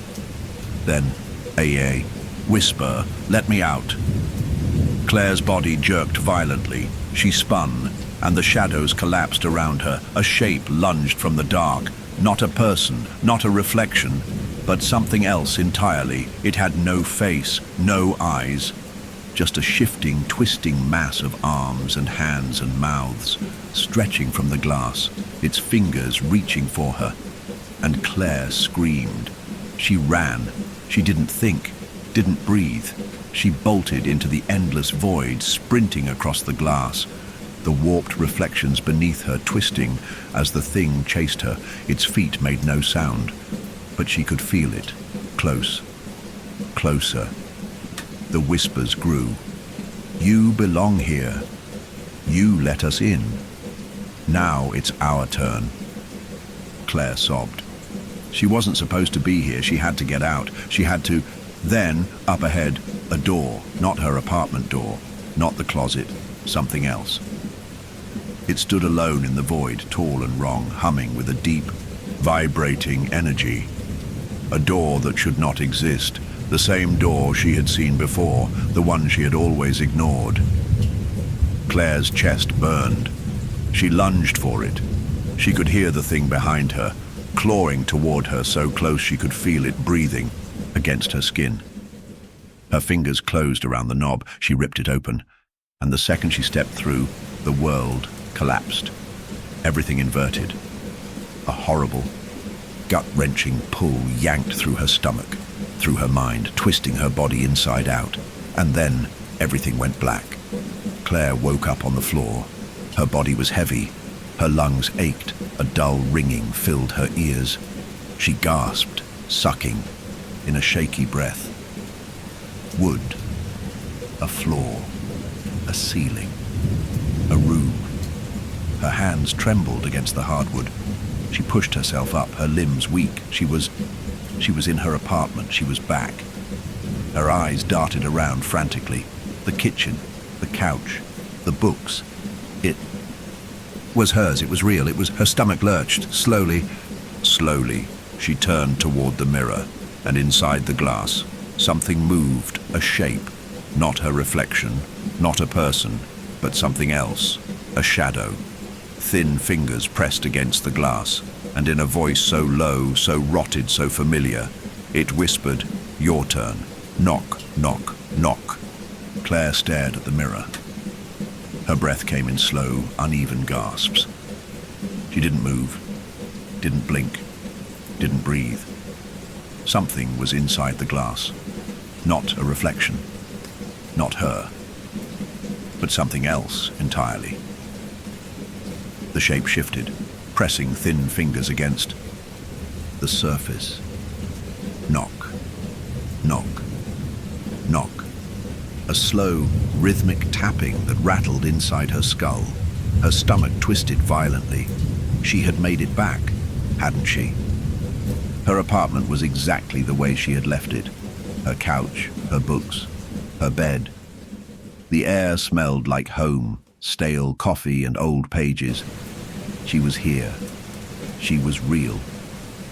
But then, why was there something in the glass? Her hands trembled. A slow, sick feeling curled around her gut. She had been inside there, trapped, lost. Hadn't she? She remembered pounding on the glass, screaming, begging to be let out. And now, she was here, she was out. But what if? Her chest clenched. What if the thing inside the mirror thought the same thing? What if it believed it was the real Claire? What if she was still inside? Her throat tightened. She felt lightheaded, disconnected, like her body wasn't entirely hers anymore.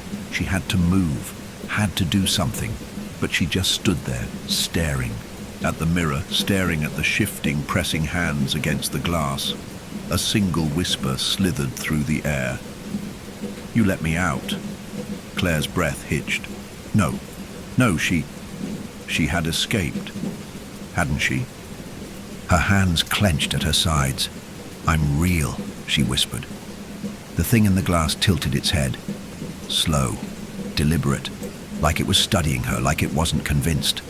Her pulse pounded against her ribs. The thing leaned closer, its face still hidden. Still wrong. Are you? It whispered.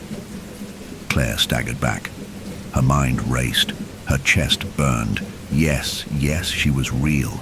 She was herself. She had gotten out. She had... A thought stabbed through her mind. The memory of Sam, sitting in the car, driving her back here, telling her, "You never left."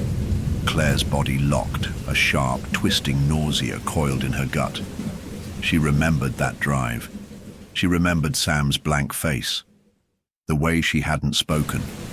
The way she had vanished. Had that been real? Had any of it been real? Or had it been part of the mirror's trick? A way to make her think she had escaped? Her stomach lurched. She looked down.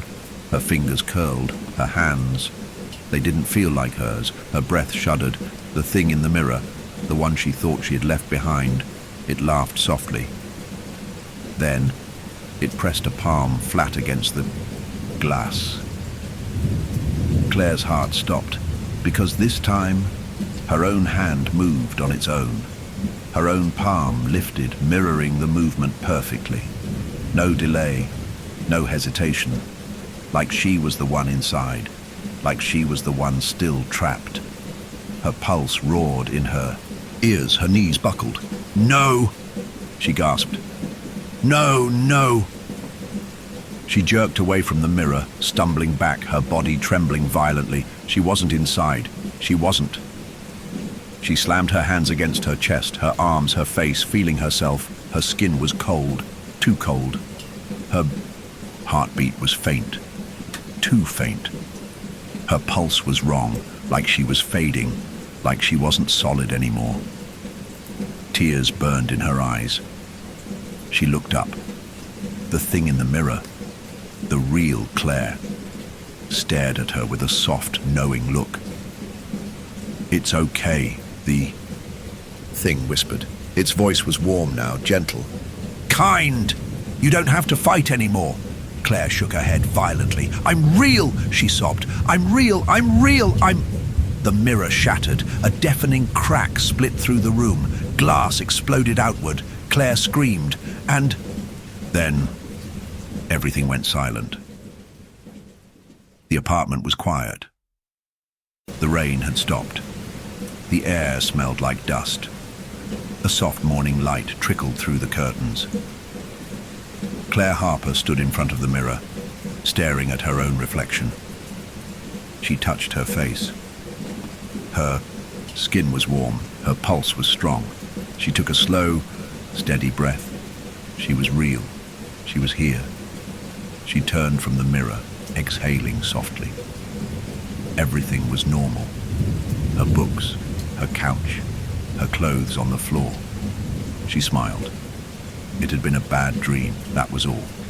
She had just been... The closet door creaked. Claire froze. A cold wave of nausea washed over her. Slowly she turned her head.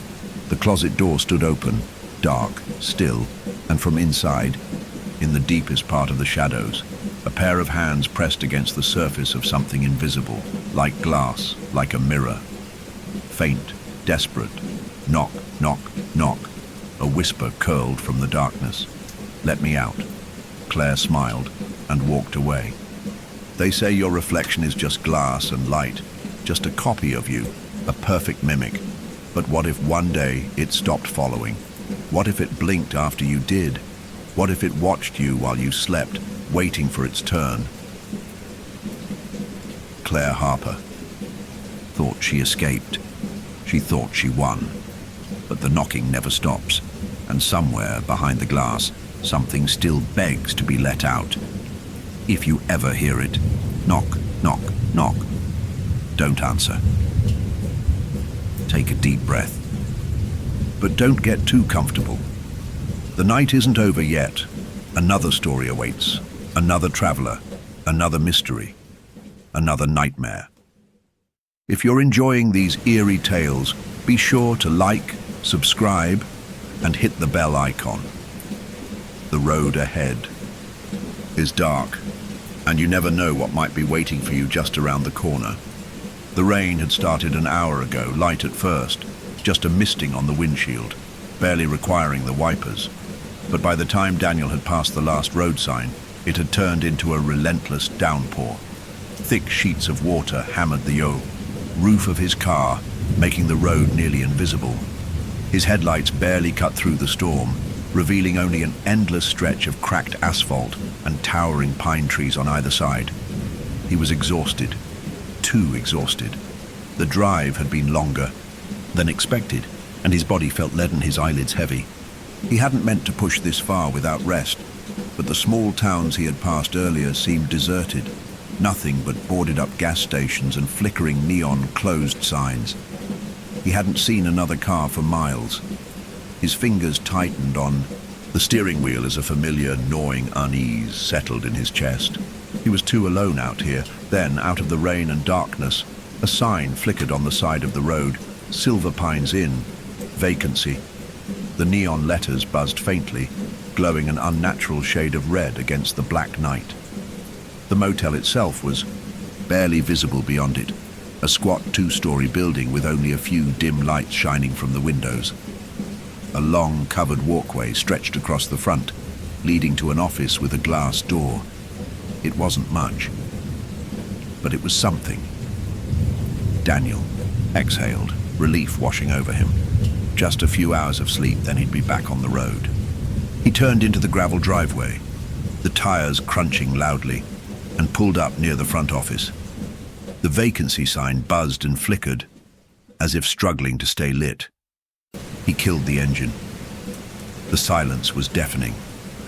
For a moment, he just sat there, gripping the wheel, listening to the rain batter the roof of his car.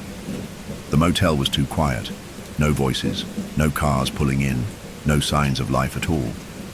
Just the steady tap, tap, tap of raindrops against glass. Still, he needed rest. With a sigh, Daniel grabbed his wallet, stepped out into the downpour, and hurried toward the office. A small bell chimed as he pushed open the glass door. Inside, the motel office was dimly lit. A single desk lamp cast long shadows against the wood-paneled walls, the air thick with the faint scent of mildew and old carpet. A vintage-looking clock ticked on the wall, the hands frozen at 12. Behind the front desk sat a man.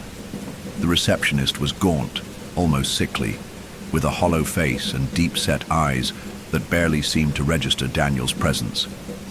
His uniform, an old-fashioned button-up with a name tag that simply read clerk, looked decades out of style, faded, and slightly too large for his bony frame.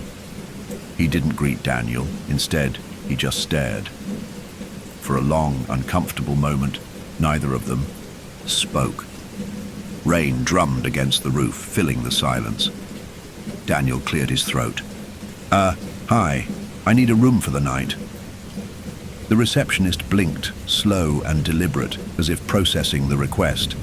Then, without a word, he reached beneath the counter and retrieved a single tarnished key. The key had no room number. "Cash or card?" the man finally asked, his voice dry and monotone.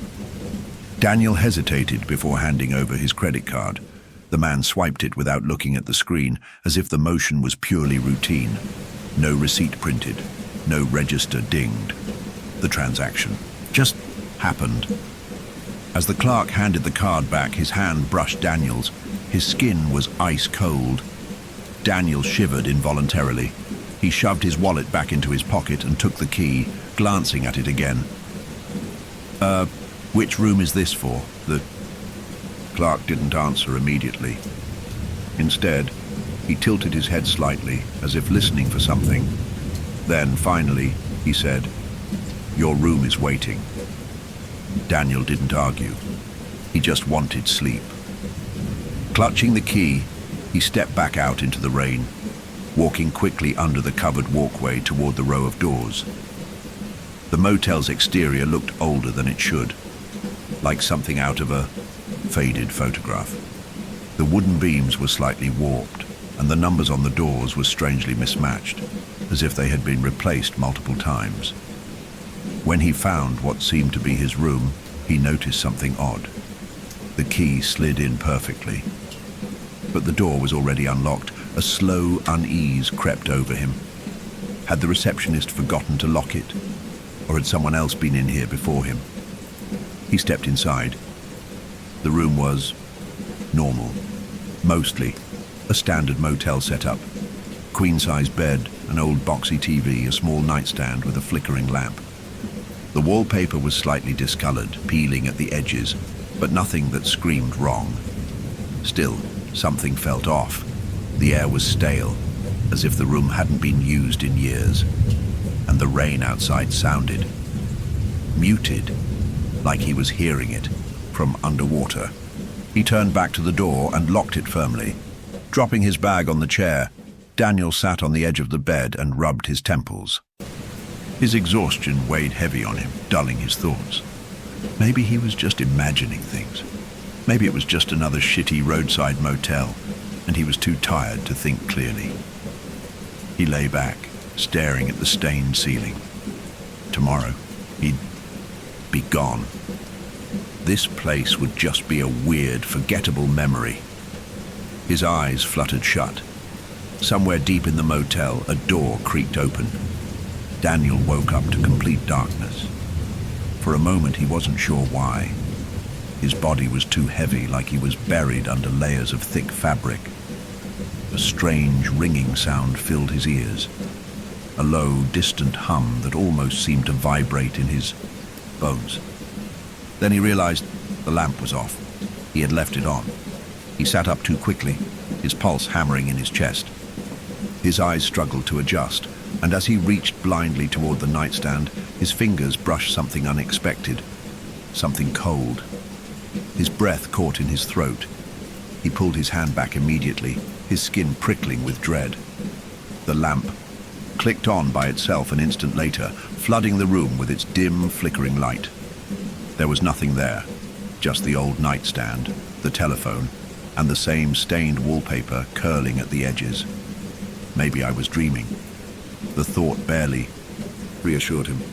His heart was still racing, his skin still crawling with the ghostly sensation of coldness lingering on his fingertips. He let out a shaky breath and turned toward the window. The storm still raged outside, but something about it looked different. The rain seemed to fall slower than it should, almost like watching a video in half speed. The trees in the distance barely moved, as if frozen in place. A fresh wave of unease washed over him. This place feels wrong. Unable to shake the sense of unease, Daniel got up. Maybe he just needed a drink of water, something to shake the fogginess from his mind. He grabbed his phone, checked the time. He frowned. That wasn't right. The phone must have glitched. He pressed the power button, but the screen remained frozen. No service, no battery indicator, nothing. Just zero. Annoyed, he shoved the phone into his pocket and opened the door. The hallway stretched before him, but it was longer than before. He hesitated. Something about it felt off. The walls, once a dull beige, now seemed slightly darker, like they were aged by decades of cigarette smoke. The carpet beneath his feet was worn down, almost threadbare, as if thousands of footsteps had passed over it in the span of a single night. And the doors. The numbers didn't make sense anymore. They weren't sequential. The room next to his should have been 106, but instead, the door closest to him read 145. Further down, one simply had a blank plate where a number should have been. The end of the hallway wasn't visible. Daniel swallowed hard. He must still be groggy, still shaking off sleep. He turned back to his door only to find that the number on his room had changed too. It didn't say 105 anymore, it said... His stomach twisted. This isn't right. He took a slow step back, heart pounding. The hallway seemed longer now, stretching, unnaturally in both directions. He turned his head left, then right. No sound, no distant hum of vending machines, no murmur of televisions through thin motel walls. Just silence. Too much silence. Then from somewhere further down the hall, a door creaked open. Daniel's breath caught in his throat. It was a few rooms away, slightly ajar. He could see nothing. Beyond the crack, just pure, utter blackness, like a doorway into some lightless void. Then came the whisper, soft, garbled, almost wet. "Come back inside." Daniel's skin prickled all over. Nope, nope, absolutely not.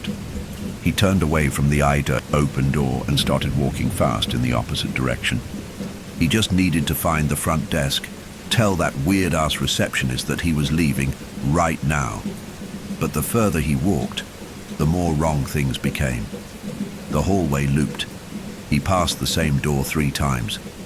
The carpeting became damp beneath his shoes, as if something had soaked into it. The overhead fluorescent lights flickered, then suddenly went out entirely, leaving him in pitch darkness. Daniel froze. Then he heard it. A noise from down the hall. Wet footsteps, moving toward him. They were slow at first, soft, deliberate, then faster, then running. Daniel turned and sprinted. He ran blindly through the dark, his breath coming in ragged gasps. He slammed his shoulder into a wall, stumbled, righted himself. He couldn't see. Couldn't tell if he was heading toward the lobby or deeper into this nightmare maze. Then, a light. A neon glow spilled from an open doorway ahead, flickering red. The office sign. The lobby. Daniel lunged for it, throwing himself through the door, and stopped cold. The lobby looked exactly as it had before, the same musty air, the same dim desk lamp casting long shadows, and behind the counter sat the same receptionist. But something was wrong with him. The man was sitting too still. His head was tilted at a slightly unnatural angle, like a doll whose neck had been twisted the wrong way. His skin was paler than before, almost grey, and his eyes weren't blinking. They were open too wide, stretched unnaturally, as he stared directly at Daniel. Daniel's breath came fast and shallow. Something's wrong. The hallway, the receptionist didn't react. He just sat there, staring, unmoving. Then, his mouth opened. Not in a normal way. His lips peeled apart slowly, like a seam being ripped open for the first time in years. Inside, there were no teeth, just darkness. And then he spoke in a voice that wasn't human. "Your room is waiting." Daniel's blood ran cold. His entire body screamed at him to run, to leave. But when he turned toward the entrance, the glass door was gone. It wasn't an exit anymore. It was just another hallway, and at the end of it, a door was slowly opening. Something inside the dark room was waiting for him. Daniel's breath came in short, ragged gasps. His body was frozen in place, locked between 2 choices. Stay here with the thing that used to be the receptionist, or step into the hallway that shouldn't exist. Neither option led to safety. The air inside the lobby felt thicker now, like it was pressing against his skin. The overhead lights buzzed faintly, but their glow was wrong. Too dim, too red, like they were struggling to stay alive. Shadows curled unnaturally in the corners of the room, stretching and pulsing as if they were alive. Daniel forced himself to move, slowly, carefully. He took 1 step backward, then another. The receptionist's unblinking stare followed him. His mouth was still hanging open, lips stretched into that horrific, gaping void. The door at the end of the hall creaked wider. Daniel's skin prickled with a deep, primal warning. Something was inside that room, watching, waiting. He couldn't stay here. With one last glance at the thing behind the desk, Daniel turned and bolted down the hallway. The walls felt narrower now, closer, like they were tightening around him as he ran. The floor beneath his feet was softer than before, and with every step, he swore he could hear something wet squelching beneath the thin carpet. He wasn't imagining it. A few feet ahead, a dark stain had begun to spread across the floor, thick, black and seeping. Daniel leapt over it, heart hammering in his chest. He had no idea where he was going, just away, as far away as possible from the lobby, from the shifting halls, from the thing that had spoken to him. But the further he ran, the more the motel shifted. The hallway stretched infinitely in front of him, doors appearing and disappearing at random. The carpet rippled beneath his feet, like something was moving underneath it. The walls breathed. He could hear the faint sound of air being pulled in, then pushed out, like the motel itself was alive. A loud thump sounded from behind him. Daniel whipped around, but the hallway was empty. Nothing there. Then he saw it. The floor was wet. A long, glistening smear of something dark and viscous trailed from one of the doors down the hall. His door. His stomach turned. The stain led away from his room, as if something had crawled out. Daniel swallowed back a wave of nausea. He turned toward the nearest door and grabbed the handle. Locked. He tried another. Locked. All of them were locked. The sound came again, a low, rhythmic thumping. This time, it wasn't behind him. It was coming from above. Slowly, hesitantly, Daniel tilted his head upward. The ceiling was wrong. It wasn't smooth and flat anymore. It was moving. A bulge pulsed against the discolored surface, shifting slowly, like something was pressing against it from the other side. Daniel took a step back. A handprint appeared in the bulging surface above him. Then another. Then another. Sickening, wet crack filled the air as something pushed against the ceiling, stretching the plaster outward. Fingers, an entire hand, then the impression of a face, human but distorted, the features too blurred, the mouth too wide. Daniel didn't wait to see what came next. He ran, his feet pounded against the floor, his breath coming in sharp, shallow gasps. He threw himself down the hallway, past door after door, all of them identical, all of them locked. Then, a light. Ahead, a door stood slightly ajar, a flickering yellow glow spilling from within. He didn't hesitate. He reached it, shoved it, open, and stumbled inside. The door slammed shut behind him. Daniel turned, heart hammering, but there was no door. The wall was seamless. No handle, no hinges, nothing. He was trapped. The room was wrong. It looked like a mirror image of his motel room. Same bed, same nightstand, same flickering lamp. But everything was slightly off. The walls bulged and warped, as if they were barely holding their shape. The air was too thick, humid and heavy, carrying the scent of something rotting just out of sight. And the worst part, there was a man sitting on the bed. Daniel's stomach lurched. The man was facing away from him, shoulders hunched, hands resting on his knees. His clothes were identical to Daniel's. His hair was the same. His breathing, slow, ragged, sounded exactly like Daniel's own. Daniel's mouth went dry. Hello? The figure froze. Then, slowly, it turned its head. Not like a person turning to look over their shoulder, but too far, too much. Its neck twisted unnaturally, the vertebrae cracking loudly as it rotated past the limit of human movement. Daniel's own face stared back at him. But the eyes were wrong, too dark, too deep, as if something was moving inside them. Then it smiled, a slow, stretched grin, teeth too sharp, too numerous, and it whispered in Daniel's own voice, "Your room is waiting." Daniel stumbled backward, his mind screaming at him to wake up, wake up, wake up. The light flickered. The walls shrank inward, and then, the last thing Daniel saw before the darkness swallowed him, his own reflection stepping toward him. Daniel's scream never left his throat. The darkness swallowed him whole, folding over his body like thick, wet fabric. He couldn't see, couldn't breathe, only falling, endlessly falling into some unseen abyss. His limbs seized and convulsed, his mind struggling to process what was happening. Then, light. It came suddenly, like a harsh camera flash against his retinas. He landed hard on something solid, his body twisting from the impact. The air in his lungs rushed out in a wheezing gasp. For several long moments he just lay there, disoriented, his heart slamming against his ribs. Then he heard it, a soft buzzing, the familiar electric hum of a neon sign. Daniel's eyes flew open. He was outside the motel, standing in the exact spot where he had arrived. His car sat parked just feet away, rainwater pooling around the tires. The Silver Pines Inn loomed before him, unchanged.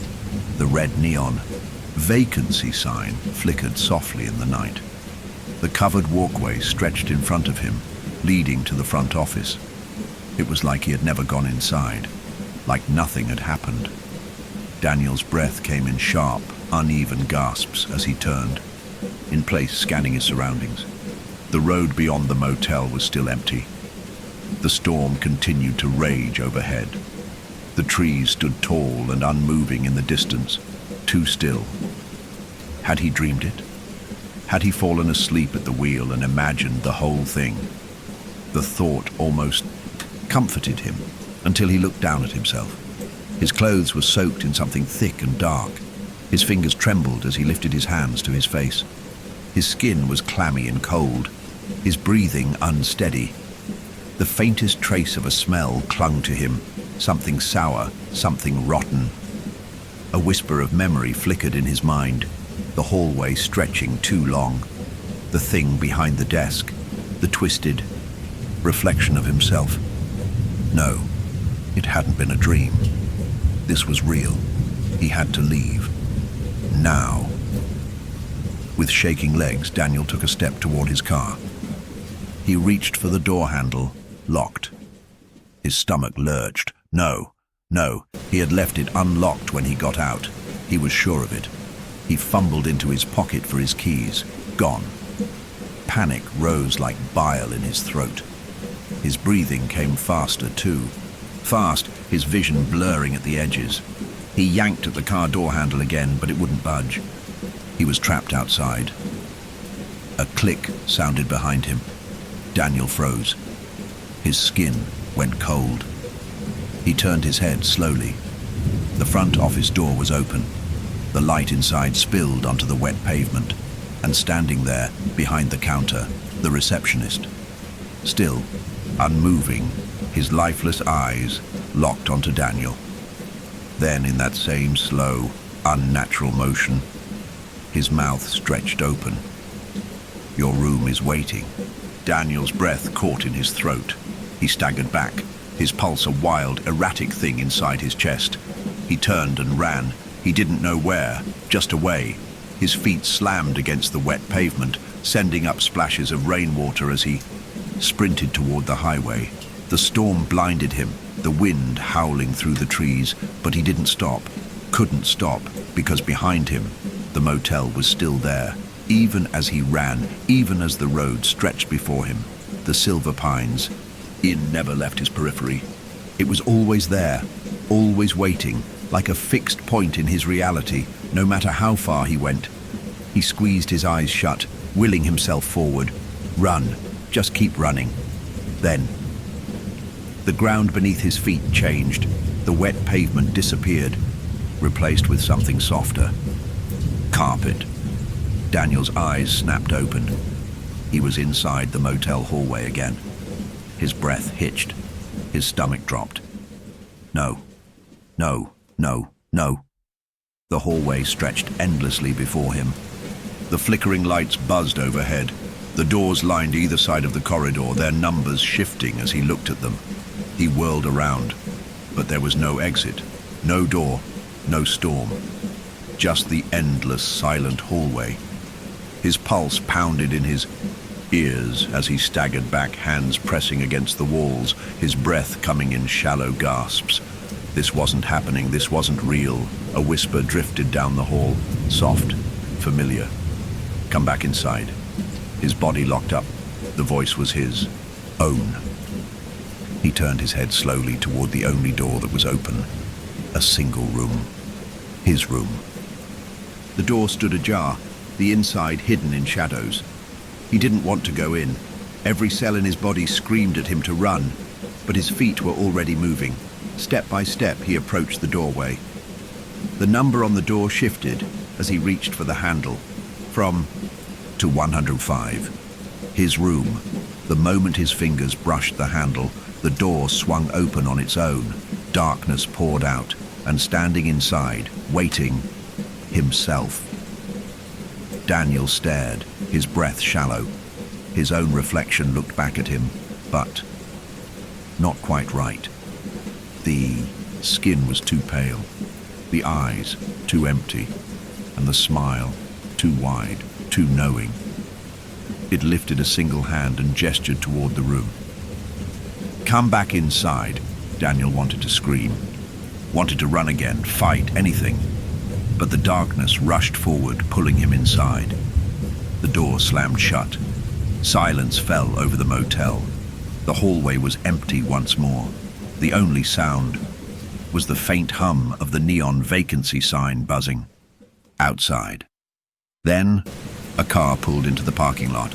The tires splashed against the wet pavement. The engine shut off. A man stepped out, glancing toward the office, a weary traveler, looking for a place to rest. He walked inside. The receptionist looked up, smiling, and behind the counter, a single key sat waiting, a key with no number. "Welcome," the receptionist said. "Your room is waiting." The storm had lessened. Rain still drizzled down in thin, misty sheets, coating the windshield as the traveler pulled into the gravel lot. His wipers swiped once, then again, clearing away the droplets, enough for him to see the motel ahead. Silver. Pines Inn. Vacancy. The neon sign flickered against the darkness, buzzing faintly as it cast an unnatural red glow over the wet pavement. The parking lot was nearly empty, save for a single vehicle sitting near the entrance, an older sedan, soaked from the storm. The traveler sighed, his muscles aching from the long drive. He hadn't meant to be on the road this late, but fatigue had crept up on him quickly. His eyes burned from the strain, his limbs sluggish. He just needed a few hours of sleep, then he'd be back on the road. Grabbing his wallet, he shoved open the door and stepped out into the damp night.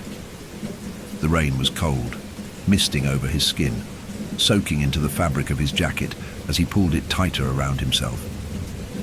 He hurried beneath the covered walkway, his shoes squeaking against the wet concrete as he approached the front office. The glass door swung open easily.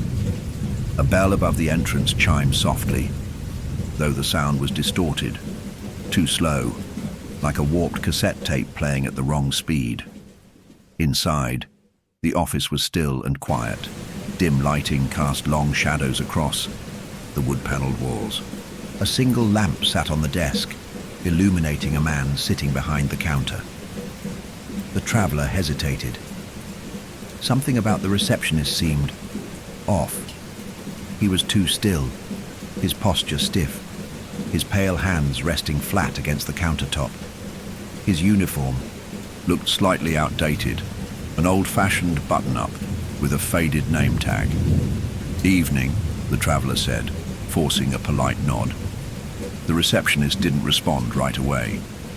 His eyes were too wide, locked onto the traveler in an unblinking stare. Then, slowly his mouth opened. "Welcome to Silver Pines Inn," he said in a voice too flat, too hollow. "Do you need a room for the night?" The traveler hesitated. Something about this place didn't feel right. The air was too thick, the silence too deep. Even the light in the yao's room had a strange yellow tint, casting unnatural shadows that seemed to pulse slightly against the walls. But he was exhausted. He shook off the unease, pulling his wallet from his jacket. "Yeah, just for a few hours." The receptionist tilted his head slightly, as if listening to something far away. Then he reached beneath the counter and retrieved a single tarnished key. The traveler reached for it, but hesitated. There was no number on it. "Which room?" he asked. The receptionist didn't answer right away. He simply stared at him, unblinking, before finally speaking. "Your room is waiting." A strange shiver crawled up the traveler's spine. He glanced toward the key again. His fingers hovered over the tarnished metal, heart pounding for reasons he couldn't explain. Something inside him screamed, "Don't take it." But his exhaustion was louder. With a slow exhale, he grabbed the key. The hallway smelled faintly of mildew. The carpeting was stained and damp, as though rainwater had seeped into it and never fully dried. The air was thick, humid, like a place that had been locked up for far too long. The traveler moved down the corridor, counting the doors as he walked. Something about them felt wrong. The room numbers didn't follow any logical order. Port 147, 112, 99. Some had no numbers at all. His brow furrowed. This layout didn't make sense. Maybe he was just too tired, his mind playing tricks on him. Then he stopped. The key in his hand had grown cold. A door to his right stood slightly ajar. The number on it was shifting, not blinking, not flickering, shifting, like the numerals were trying to decide what they should be. They twisted and flickered, rearranging themselves in unnatural, jittery movements. Then, 105. His room. His stomach twisted. The hallway felt longer now, stretching unnaturally behind him. His breath came quicker, his palms damp with sweat as he reached out, hesitating before touching the handle. His fingertips brushed the metal. The door swung open on its own. Inside, the room was normal. A queen-sized bed, an old box TV, a flickering bedside lamp. The wallpaper was yellowed with age, curling at the edges, and the carpet had a strange wetness beneath his shoes. But nothing about it seemed dangerous. Still, the unease didn't ease. Leave him. His skin prickled with the sensation of being watched. He stepped inside. The door clicked shut behind him.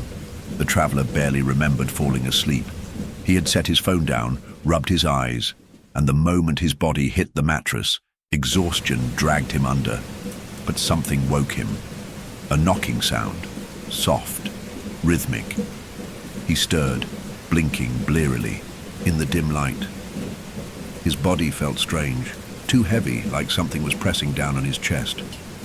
The air in the room was wrong, carrying the faintest trace of something sour, rotten. Then, the knock came again, not from the door, from inside the walls. A deep, primal fear rooted him to the bed.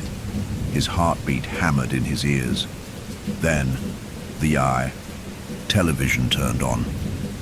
Static filled the screen, the glow flickering dimly against the walls. The traveler turned his head slowly, his breath catching in his throat. The screen was showing a security camera feed, the hallway outside his room. But there was someone standing there, a shadowy figure, motionless. The traveler's pulse spiked. The figure took a step closer, then another. A deep, heavy knock echoed through the walls. The traveler sat up, his body shaking. He turned toward the door and saw his own reflection staring at him from the TV screen. The reflection blinked, but he hadn't.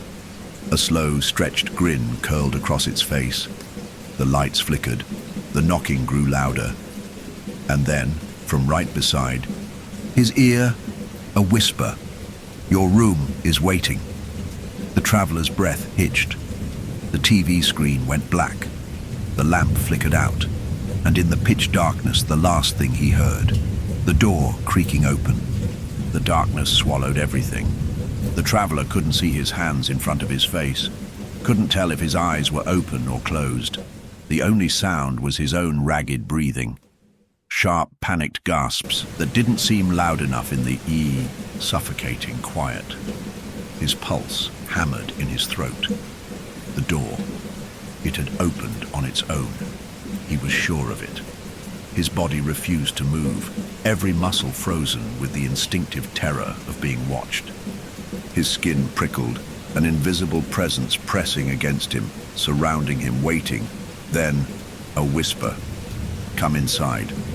The voice wasn't his, it wasn't human, it came from right beside him.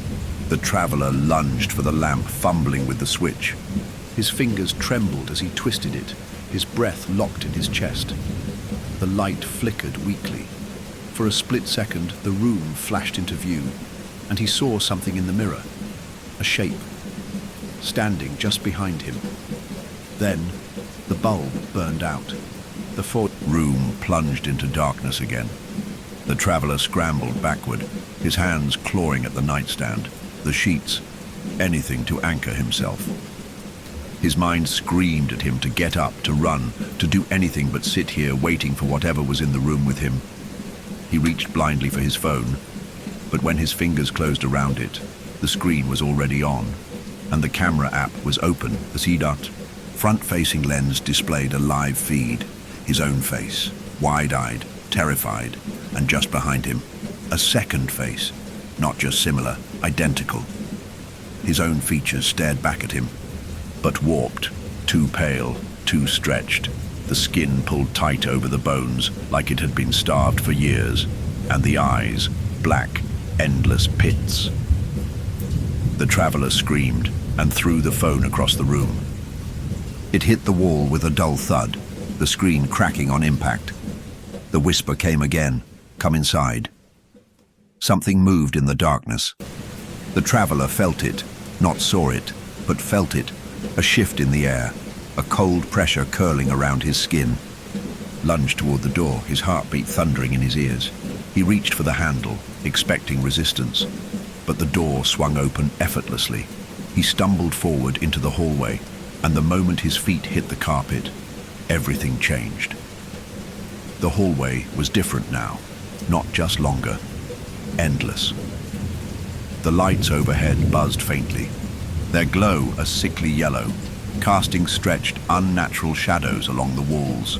The doors had no numbers now, just blank, identical slabs of wood lining the corridor in both directions. And the air, thicker, wrong, like he was standing inside something. That was breathing. The traveler turned, his chest rising and falling in sharp, panicked gasps. The door behind him, his room, was gone. The wall was seamless, no handle, no hinges, no way back. A deep dread settled into his bones. He was trapped. Then, a sound, soft, distant footsteps, someone walking, slowly. The traveler's breath hitched. He turned his head toward the noise. Far down the hallway, a figure stood just barely visible in the flickering light. It was motionless, watching. The traveler took a shaky step backward. The figure took a step forward. His pulse spiked. He turned and ran. His feet pounded against the carpet, his breath coming in short, ragged gasps. He didn't know where he was going, just that he had to get away. But the hallway wouldn't end. No matter how far he ran, it just kept going. The doors blurred past him, hundreds of them, thousands, the air growing heavier, thicker, suffocating. Then, ahead, a door stood open, a warm glow spilled from within. His lungs burned as he ran straight toward it, desperate for anything that wasn't this endless, shifting maze. He hit the doorway at full speed, throwing himself inside, and froze.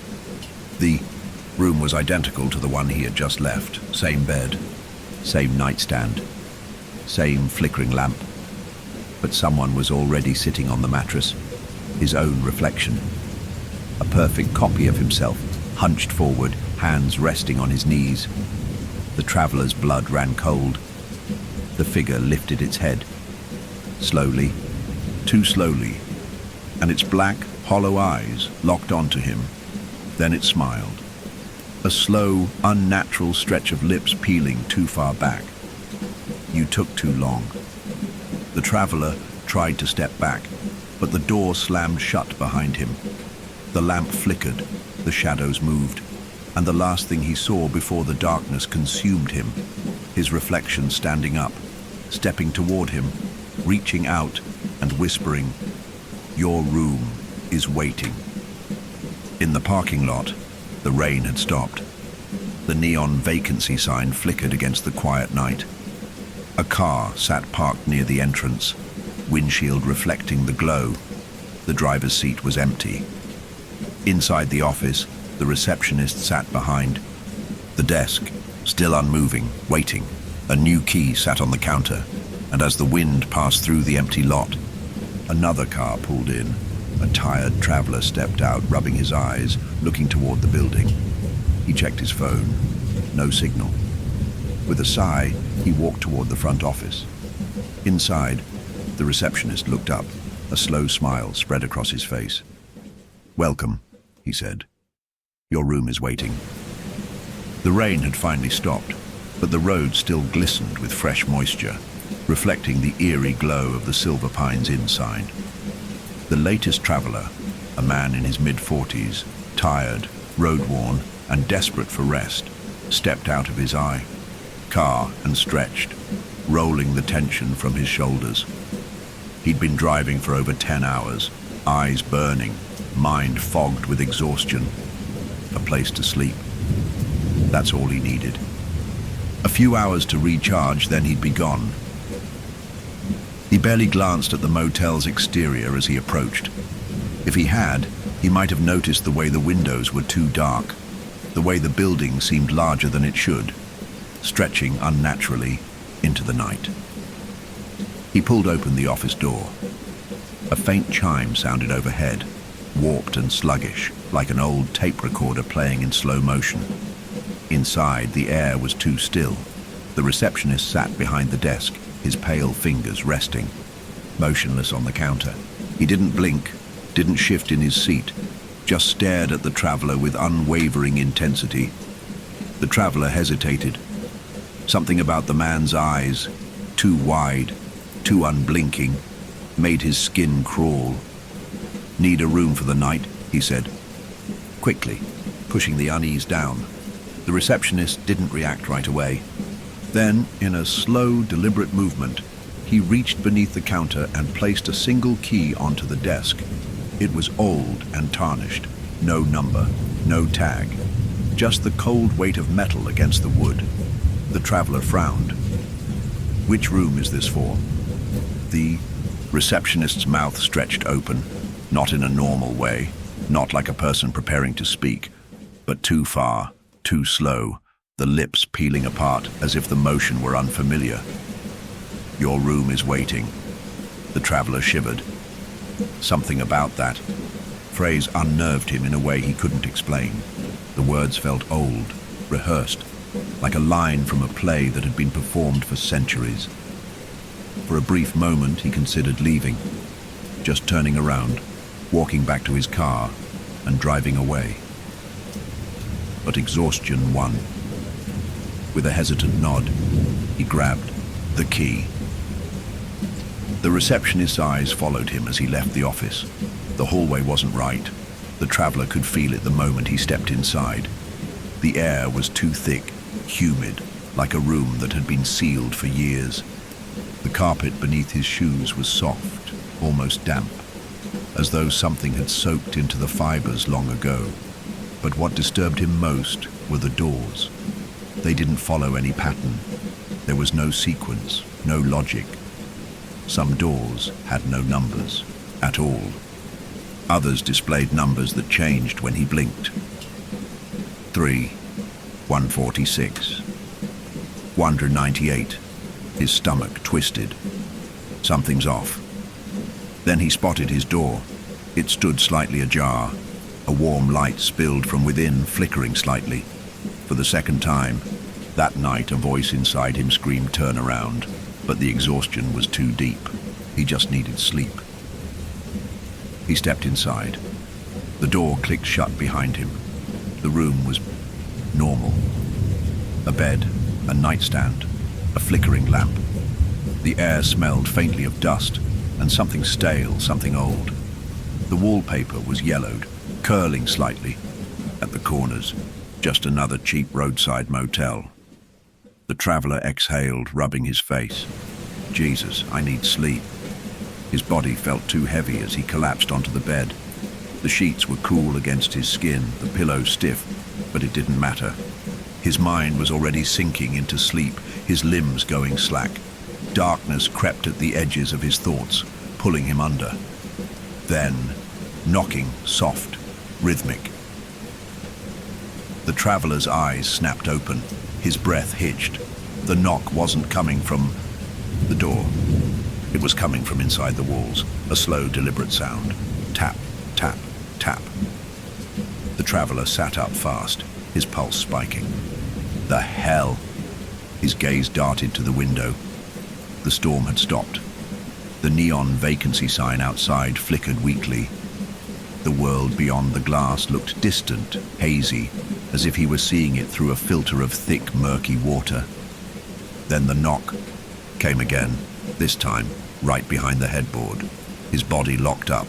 The sound was closer now, too close. A whisper followed. Faint, breathy. Come inside. The traveler's skin prickled with cold. He shot out of bed, his heart hammering. He reached for the door handle, locked. He twisted it hard, yanked, but it wouldn't budge.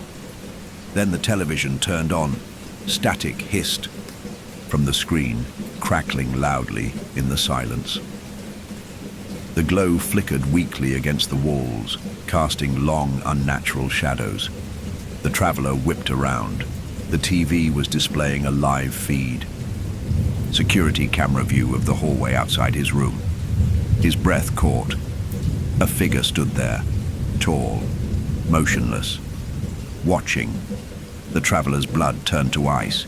He took a step closer to the screen, eyes locked onto the shadowy form. The figure didn't move, didn't breathe. Then it took a single step forward. The traveler stumbled backward. His hands hit the nightstand, knocking over the lamp. His lungs burned with each shallow gasp. The TV flickered. The hallway view glitched, distorting into static. Then his own reflection appeared on the screen, but it wasn't him. It looked like him, but the skin was too pale, the eyes were too dark, the mouth stretched too wide. Then slowly it tilted its head and smiled. Your room is waiting. The lights flickered out. The traveler spun toward the door, yanking the handle. He banged on the wood, screaming, but the hallway beyond was silent. No help was coming. A whisper crawled from the darkness behind him. Come inside. He turned, and something stepped forward from the shadows. The last thing he saw, his own reflection lunging toward him. Then, darkness. The parking lot was silent. The air was still. A car sat parked near the entrance. Inside the front office, the receptionist sat motionless behind the desk. His eyes stared ahead, unblinking, unseeing. A new key sat on the counter, waiting. A cold breeze stirred through the empty lot, and another car pulled in. A tired traveler stepped out, stretching, rubbing his eyes. He glanced at his phone. No signal. With a sigh, he walked toward the front office. Inside, the receptionist looked up. A slow smile spread across his face. Welcome, he said. Your room is waiting. The road stretched endlessly behind him, swallowed by the night. The latest traveler, a young man in his early 30s, his eyes heavy with exhaustion, pulled into the gravel lot of the Silver Pines Inn. The rhythmic hum of his car's engine was the only sound in the stillness, blending with the faint buzz of the flickering neon vacancy sign. He hadn't planned to stop. He had been pushing through the long drive, eager to make it home before sunrise. But exhaustion had seeped into his bones, turning his thoughts sluggish, his grip on the wheel lax. He knew better than to drive like this. A few hours of sleep, that's all he needed. Then he'd be gone. He parked near the front office, glancing around the almost empty lot. Only a single vehicle sat nearby, a dark sedan, its windshield beaded with rain. The motel itself looked strange. Something about it was off, though he couldn't quite place why. It felt too quiet, too still, but he was too tired to care. He killed the engine, stretched his aching limbs, and grabbed his wallet from the passenger seat. The moment he stepped out of the car, he felt it, a strange pressure in the air. Not quite a sound, not quite a sensation, but something just at the edge of his awareness. A vague, unshakable feeling that he was being watched. He cast a glance around the empty lot. Nothing. Just the silent motel waiting before him. Shoving his unease aside, he strode toward the front office. The glass door swung open easily. A soft chime sounded. Overhead, distorted, sluggish, wrong. Inside, the air was stale, carrying the faint scent of old carpet and something damp. The receptionist sat behind the counter, motionless. His skin was pale, his expression eerily neutral. His uniform, dated, slightly too big, hung loose around his frail frame. The traveler hesitated. Something about the man's eyes was unsettling. They were too wide, too empty, locked onto him in an unwavering stare. He swallowed. I need a room for the night. The receptionist didn't blink. For a long, uncomfortable moment, he just stared. Then, in a slow, deliberate movement, he reached beneath the counter and retrieved a single, tarnished key. The traveler's fingers hovered over it. There was no number. "Which room?" he asked, voice slightly hoarse. The receptionist's mouth opened. Slowly. Too slowly, as if he had forgotten how to move his lips, his jaw peeling apart in a stiff, unnatural stretch. "Your room is waiting." The traveler felt a chill creep down his spine. The words felt wrong, like something rehearsed long ago and never meant to be spoken aloud. He hesitated. A voice in the back of his mind whispered, "Don't take it." But exhaustion clouded his judgment.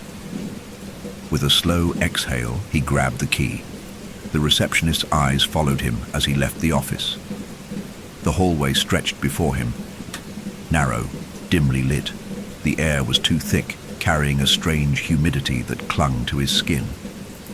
The carpet beneath his shoes felt soft, almost damp. He frowned. The doors lining the hallway were odd. Some had no numbers, some had faded brass plates, the digits worn away by time. Others seemed to have numbers that shifted when he wasn't looking. His pulse quickened. Something's wrong. Here. Then, ahead, he saw it. His door. It stood slightly ajar. A faint glow seeped from inside, flickering slightly. His stomach twisted. Everything in his body screamed at him to turn around. Leave. But his exhaustion was overpowering. His head throbbed. His limbs felt like lead. He just needed sleep. He stepped inside. The door clicked shut behind him. The room was normal. A bed, a nightstand, a flickering lamp. The wallpaper was yellowed, curling at the corners. The air was stale, carrying the faintest trace of something old, something damp. He exhaled. It was just a motel. Nothing strange, nothing wrong. "I'm losing it," he muttered, rubbing his face. He placed his phone on the nightstand, its screen reflecting the dim light. The battery was low, but there was no service.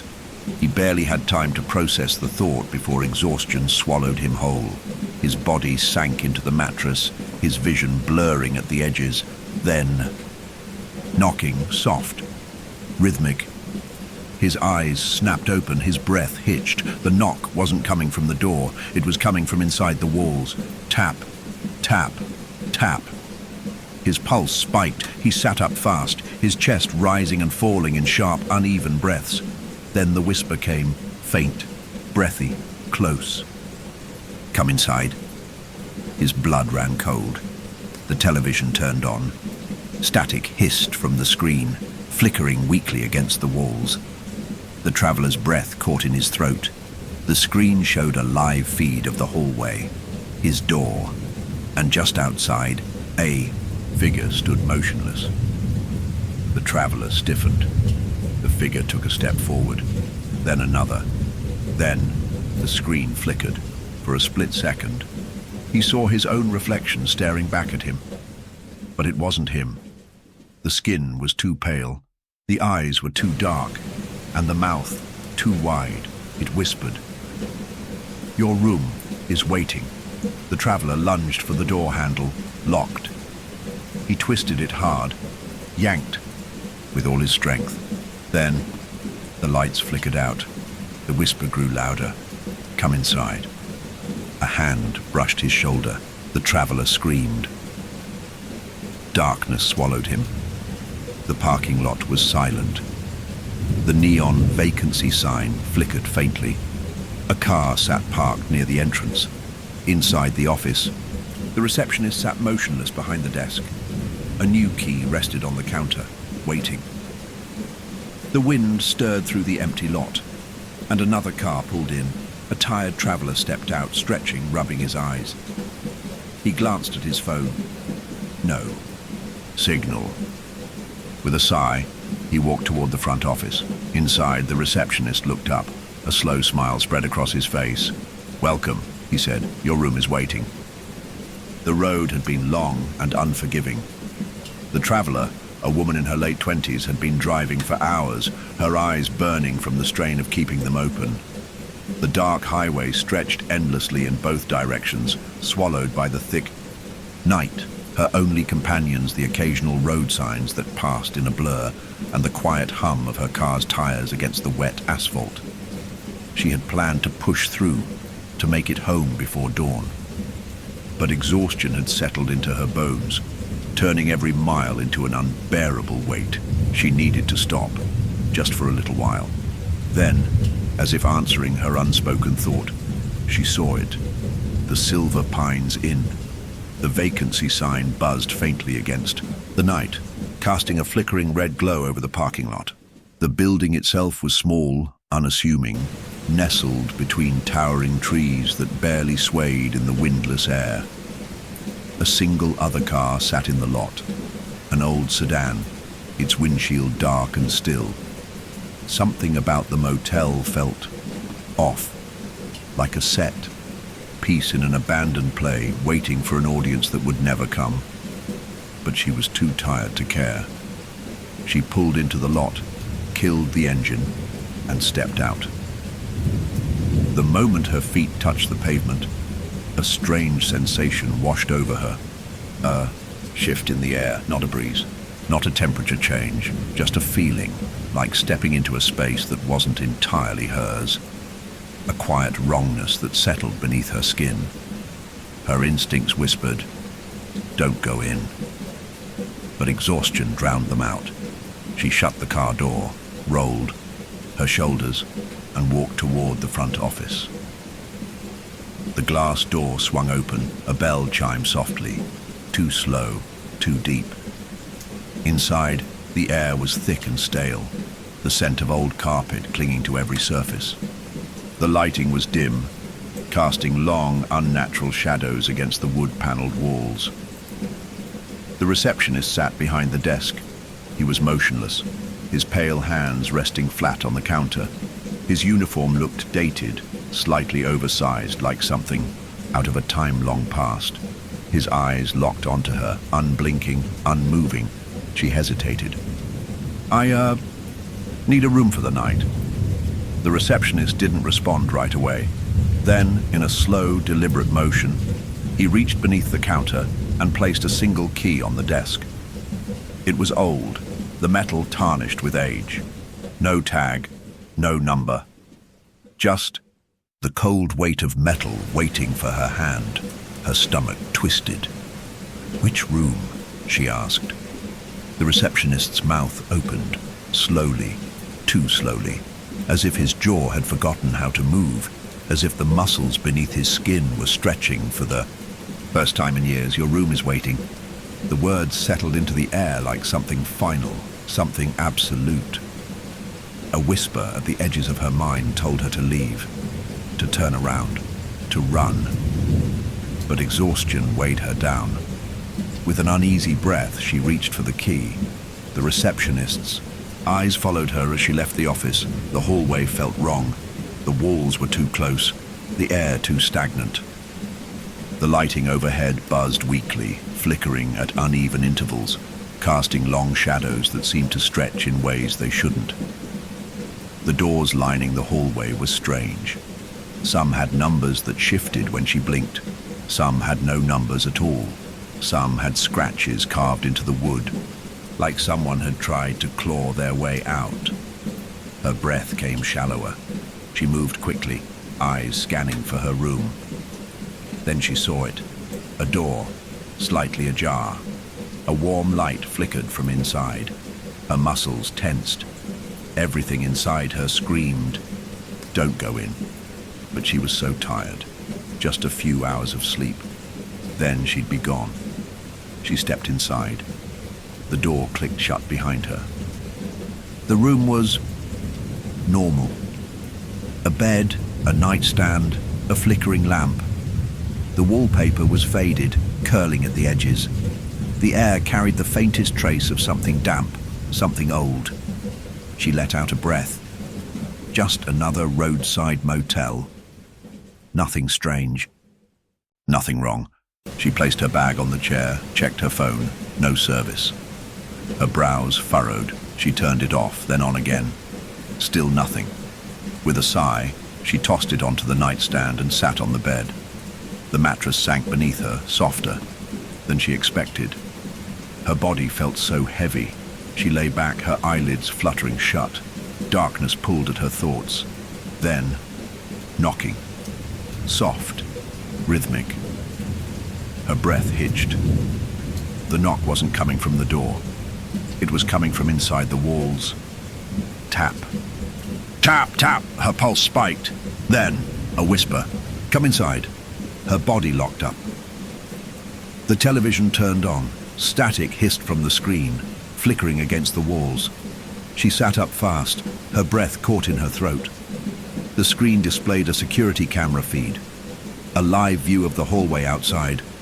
Her room. Her stomach dropped. A figure stood just outside, tall, motionless, watching. She stiffened.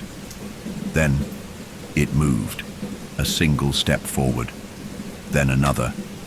Then, the TV flickered. For a split second, the feed glitched, and she saw her own reflection staring back at her. But it wasn't her. The skin was too pale, the eyes were too dark, and the mouth too wide. It whispered, "Your room is waiting." She lunged for the door handle, locked. She twisted. It hard, yanked, pounded against the wood. Then, the lights flickered out. The whisper grew louder. "Come inside." She felt something behind her, the breath on her neck, the cold fingers curling around her arm. The last thing she heard, the door creaking open. Then, darkness. The parking lot was silent. The neon vacancy sign flickered faintly. A car sat parked near the entrance. Inside the office, the receptionist sat motionless behind the desk. A new key rested on the counter, waiting.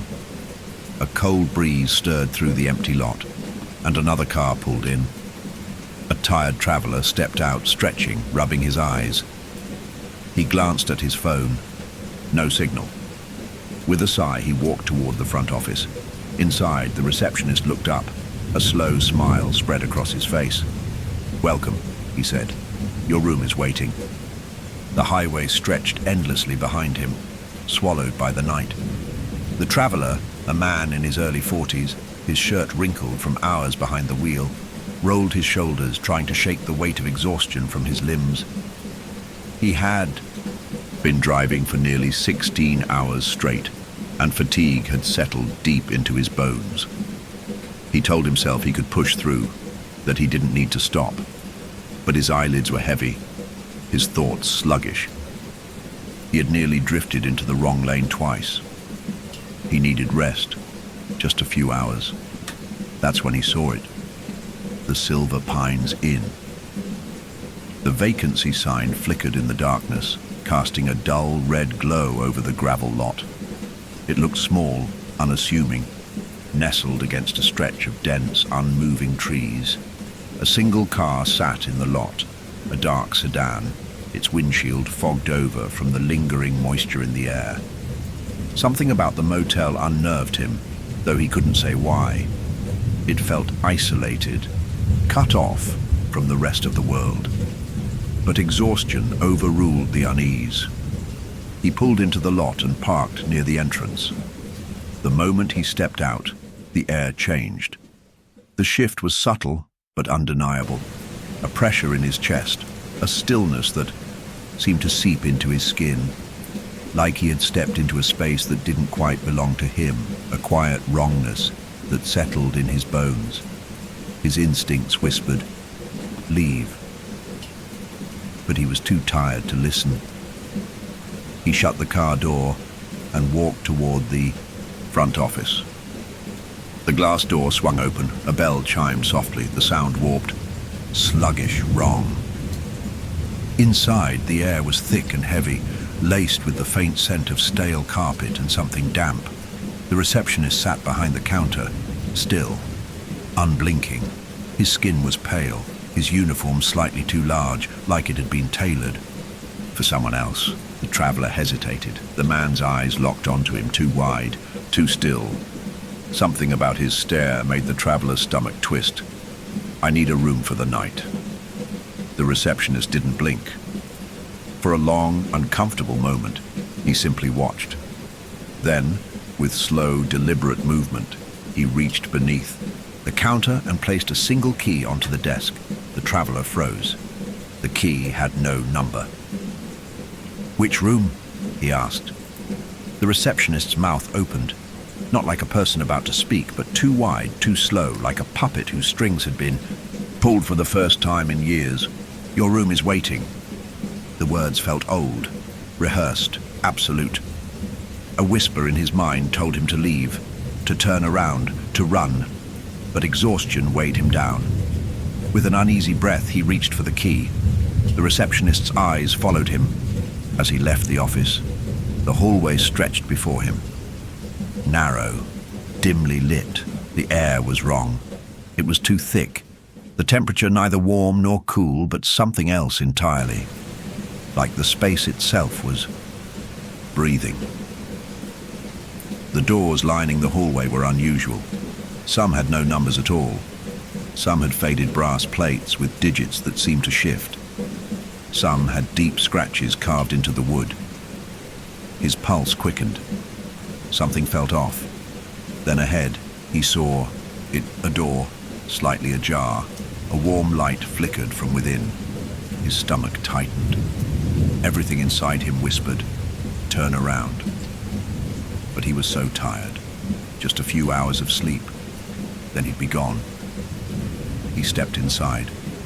The door clicked shut behind him. The room was normal. A bed, a nightstand, a lamp flickering weakly in the corner.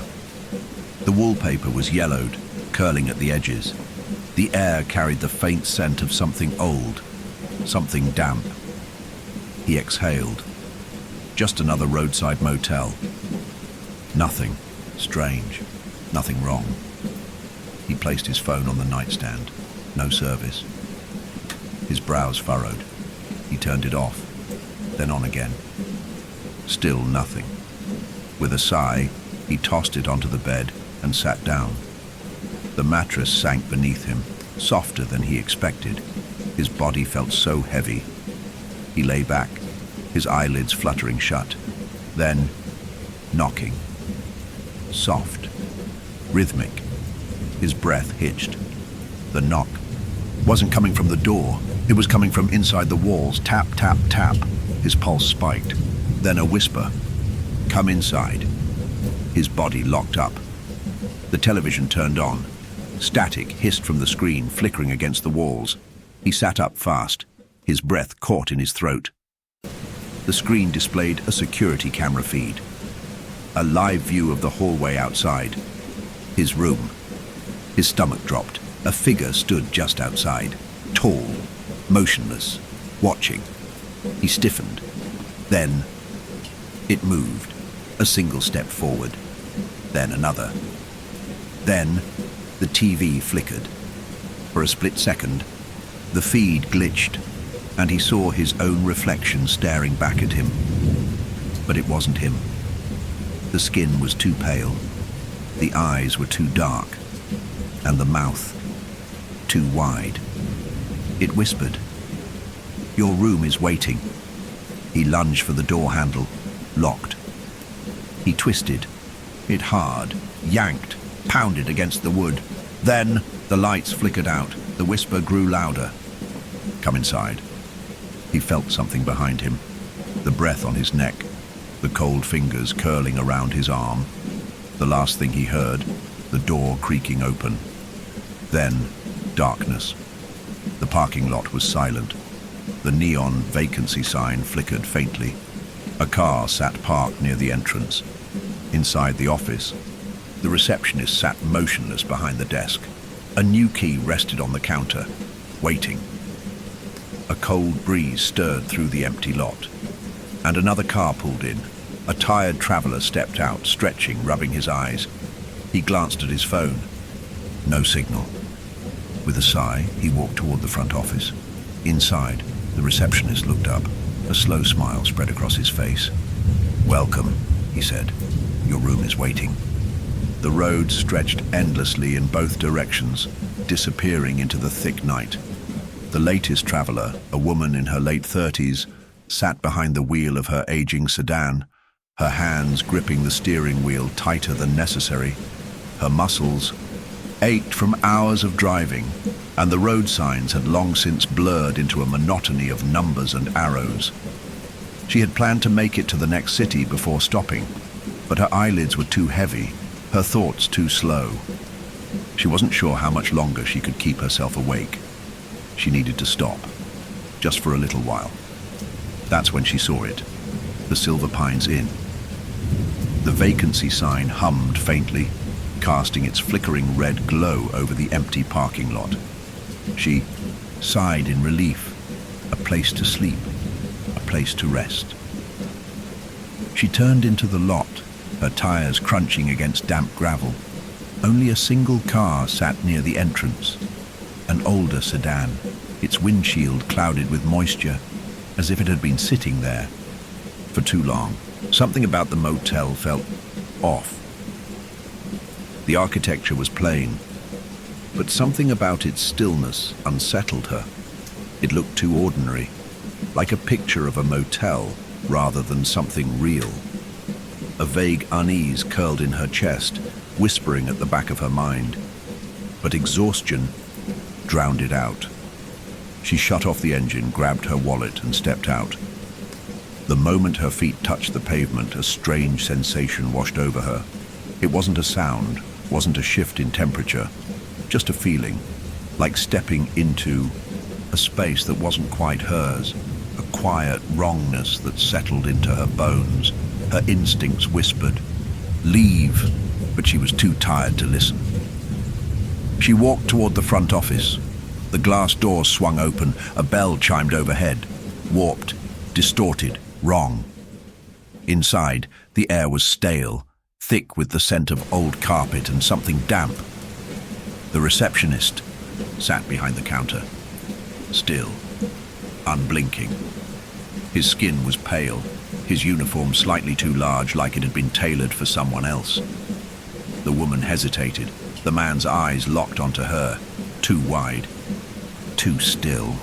Something about his stare made her stomach twist. "I need a room for the night," she said. The receptionist didn't blink. For a long, uncomfortable moment, he simply watched. Then, with slow, deliberate movement, he reached beneath the counter and placed a single key onto the desk. She stared at it. The key had no number. "Which room?" she asked. The receptionist's mouth opened. Not like a person about to speak, but too wide, too slow, like a puppet whose strings had been pulled. For the first time in years. "Your room is waiting." The words settled into the air like something final. A whisper in her mind told her to leave, to turn around, to run. But exhaustion weighed her down. With an uneasy breath, she reached for the key. The receptionist's eyes followed her as she left the office. The hallway was wrong. She could feel it the moment she stepped inside. The air was too thick. The lighting overhead buzzing faintly, casting long, unnatural shadows across the walls. The carpet was damp beneath her shoes. The doors lining the hallway were strange. Some had no numbers at all. Some had faded brass plates with digits that seemed to shift. Some had deep scratches carved into the wood, like someone had tried to claw their way out. Her breath came shallower. She moved quickly, eyes scanning for her room. Then she saw it. A door slightly ajar. A warm light flickered from inside. Her muscles tensed. Everything inside her whispered, "Turn around." But she was so tired, just a few hours of sleep. Then she'd be gone. She stepped inside. The door clicked shut behind her. The room was normal. A bed, a nightstand, a lamp flickering weakly in the corner. The wallpaper was yellowed, curling at the edges. The air carried the faint scent of something old, something damp. She exhaled.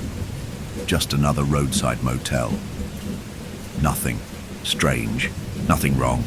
She placed her phone on the nightstand. No service. Her brows furrowed. She turned it off, then on again. Still nothing. With a sigh, she tossed it onto the bed and sat down. The mattress sank beneath her, softer than she expected. Her body felt so heavy. She lay back, her eyelids fluttering shut.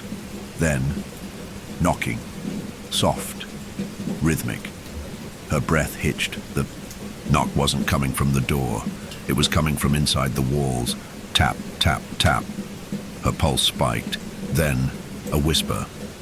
"Come inside." Her body locked up. The television turned on.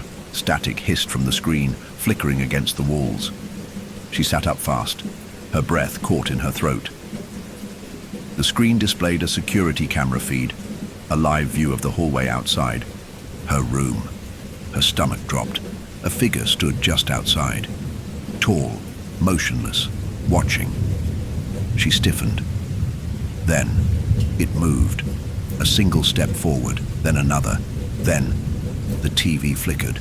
For a split second, the feed glitched, and she saw her own reflection staring back at her. But it wasn't her. The skin was too pale, the eyes were too dark, and the mouth too wide. It whispered, "Your room is waiting." She lunged for the door handle, locked. She twisted. It hard, yanked, pounded against the wood. Then, the lights flickered out. The whisper grew louder. "Come inside." She felt something behind her, the breath on her neck, the cold fingers curling around her arm. The last thing she heard, the door creaking open. Then, darkness. The parking lot was silent. The neon vacancy sign flickered faintly. A car sat parked near the entrance. Inside the office, the receptionist sat motionless behind the desk. A new key rested on the counter. Waiting. A cold breeze stirred through the empty lot, and another car pulled in. A tired traveler stepped out, stretching, rubbing his eyes. He glanced at his phone. No signal. With a sigh, he walked toward the front office. Inside, the receptionist looked up. A slow smile spread across his face. "Welcome," he said. "Your room is waiting." The road ahead blurred into the night, endless and empty. The traveler, a man in his mid-50s, his hands stiff from gripping the wheel too long, blinked rapidly to shake off the creeping exhaustion. He had been driving for nearly 18 hours straight, ignoring the ache in his back and the dull throb behind his eyes. He had meant to stop sooner, but the miles had stretched on, the darkness swallowing everything. Now his body screamed for rest. That's when he saw it, the Silver Pines Inn. The neon vacancy sign flickered weakly, buzzing faintly against the silent night. A motel, a place to sleep. His tired mind latched onto it like a lifeline. He turned into the gravel lot, his tires crunching over damp stones. A single car sat near the entrance, an old sedan, windshield fogged over from lingering moisture. It looked like it had been there for a long time. Something about the place felt off. He frowned, glancing toward the motel's structure. The building itself was ordinary, but something in his gut told him it shouldn't be here. The way it sat, against the landscape, Like a mirage, a photograph pasted into reality. His skin prickled, but exhaustion weighed him down, dulling his instincts. He turned off the engine, grabbed his wallet, and stepped out. The air was too still, not silent. There was a sound, but it was distant, muted, as if the world beyond the motel was just a little too far away. A whisper of unease curled in his chest. He ignored it. Just a few hours of sleep. Then he'd be gone. He walked toward the front office. The glass door swung. Open. A bell chimed softly. Warped, slow, wrong. Inside, the air was thick and stale, the scent of old carpet and damp wood clinging to the walls. The receptionist sat behind the counter, still, unmoving. His skin was pale, waxy, stretched thin over his sharp features. His uniform hung too loose, the name tag faded and unreadable. The traveler hesitated. The man's eyes locked onto him, too wide, too still. A strange sense of recognition flickered in his mind. Had he seen this man before? No. That was ridiculous. "I need a room for the night," he said, clearing his throat. The receptionist didn't blink. For a long, uncomfortable moment, he simply watched. Then, in a slow, deliberate movement, he reached beneath the counter and placed a single key onto the desk. The traveler stared. The key had no number. "Which room?" he asked. The receptionist's mouth opened, not like a person speaking, but too wide, too slow, the lips stretching apart as if they had forgotten how to move. "Your room is waiting." The words settled in the air, heavier than they should have been. A whisper in his mind told him to leave, to turn around, to run. But exhaustion dulled the warning. With an uneasy breath, he reached for the key. The receptionist's eyes followed him as he left the office. The hallway felt wrong. He could sense it the moment he stepped inside. The air was too thick, neither warm nor cool, just off. The lighting overhead buzzed softly, flickering at odd intervals. The carpet was damp beneath his shoes. The doors lining the corridor were unnerving. Some had no numbers at all. Some had brass plates with digits that shifted when he wasn't looking. Some had deep, frantic scratches carved into the wood. His stomach twisted. He moved quickly, scanning for his room. Then he saw it. A door, slightly ajar. A warm light flickered from inside. His muscles tensed. Something in his gut screamed, "Don't go in." But his exhaustion was stronger. Just a few hours, then he'd leave. He stepped inside. The door clicked shut behind him. The room was normal. A bed, a nightstand, a lamp flickering weakly in the corner. The wallpaper was yellowed, curling at the edges. The air carried the faintest scent of something old, something damp. He exhaled, rubbing his temples. "Just tired," he muttered. He tossed his wallet onto the nightstand, checked his phone. No signal. His brows furrowed. He turned it off, then on again. Still nothing. With a sigh, he set it down and sat on the bed. The mattress sank beneath him, softer than he expected. His body felt so heavy. He lay back, his eyelids fluttering shut. Then, knocking, soft, rhythmic. His breath hitched. The knock wasn't coming from the door. It was coming from inside the walls. Tap, tap, tap. His pulse spiked. Then, a whisper. "Come inside." His body locked up. The television turned on. Static hissed from the screen, flickering against the walls. He sat up fast, his breath caught in his throat. The screen displayed a security camera feed, a live view of the hallway outside. His room. His stomach dropped. A figure stood just outside, tall, motionless, watching. He stiffened. Then it moved, a single step forward, then another. Then the TV flickered. For a split second, the feed glitched. and he saw his own reflection staring back at him. But it wasn't him. The skin was too pale, the eyes were too dark, and the mouth too wide. It whispered, "Your room is waiting." He lunged for the door handle, locked. He twisted. It hard yanked, pounded against the wood. Then the lights flickered out. The whisper grew louder. "Come inside."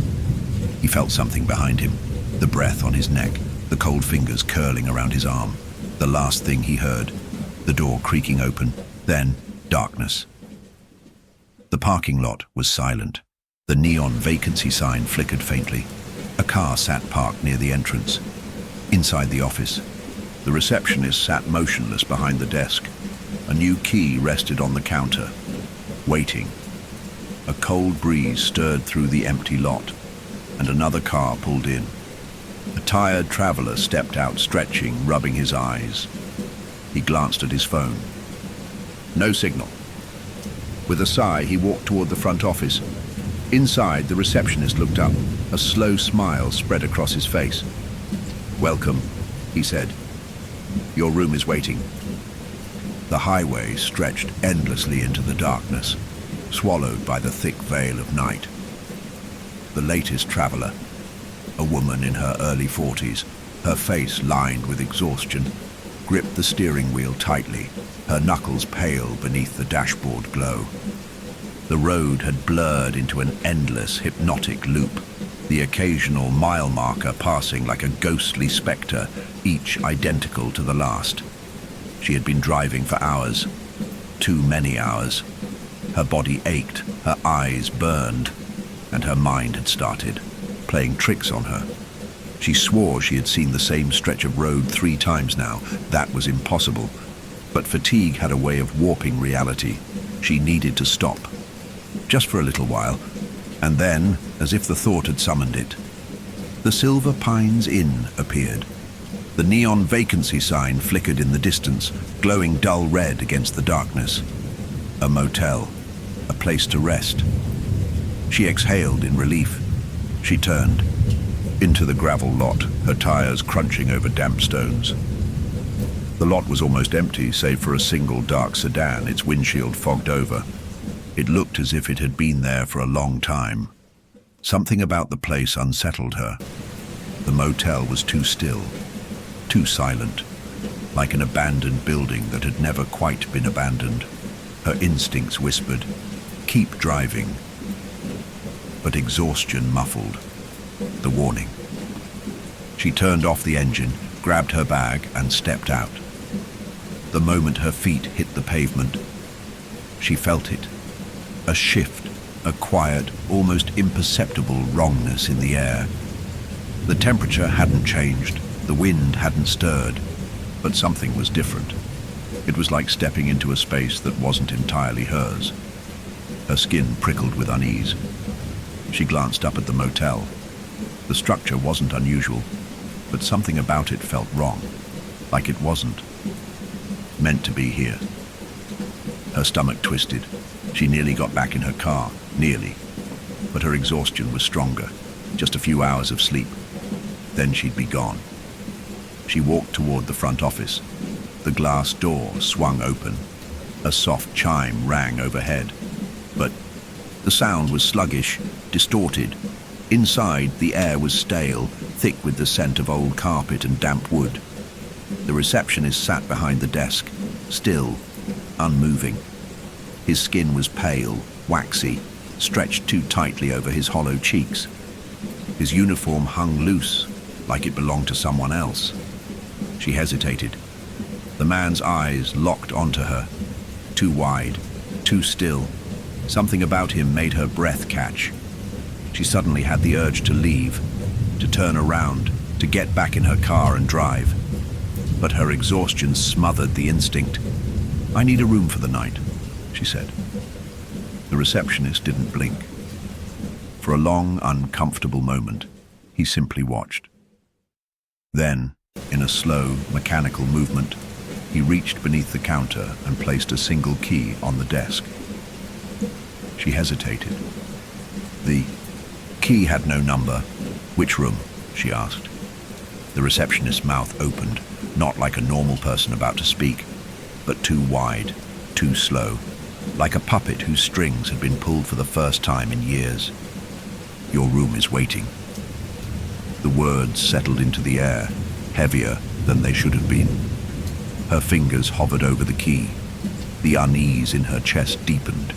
The urge to leave clawed at the back of her mind. But she was so tired. With a slow breath, she picked up the key. The receptionist's eyes followed her as she left the office. The hallway wasn't right. She felt it the moment she stepped inside. The air was thick, the lighting overhead buzzing faintly, flickering in uneven intervals. The carpet was damp beneath her shoes, and the doors. Some had no numbers, some had brass, plates, their digits shifting when she blinked. Some had deep scratches carved into the wood. Her stomach twisted. She moved quickly, eyes scanning for her room. Then she saw it, a door, slightly ajar. A warm light flickered from inside. Her breath hitched. Everything inside her screamed, "Don't go in." But she was so tired, just a few hours. Then she'd be gone. She stepped inside. The door clicked shut behind her. The room was normal. A bed, a nightstand, a lamp flickering weakly in the corner. The wallpaper was yellowed, curling at the edges. The air carried the faint scent of something old, something damp. She exhaled. "Just tired," she muttered. She tossed her bag onto the chair, checked her phone. No service. Her brows furrowed. She turned it off, then on again. Still nothing. With a sigh, she tossed it onto the nightstand and sat on the bed. The mattress sank beneath her, softer than she expected. Her body felt so heavy. She lay back, her eyelids fluttering shut. Then, knocking. Soft, rhythmic. Her breath hitched. The knock wasn't coming from the door. It was coming from inside the walls. Tap, tap, tap. Her pulse spiked, then a whisper. "Come inside." Her body locked up. The television turned on. Static hissed from the screen, flickering against the walls. She sat up fast, her breath caught in her throat. The screen displayed a security camera feed, a live view of the hallway outside. Her room. Her stomach dropped. A figure stood just outside, tall, motionless, watching.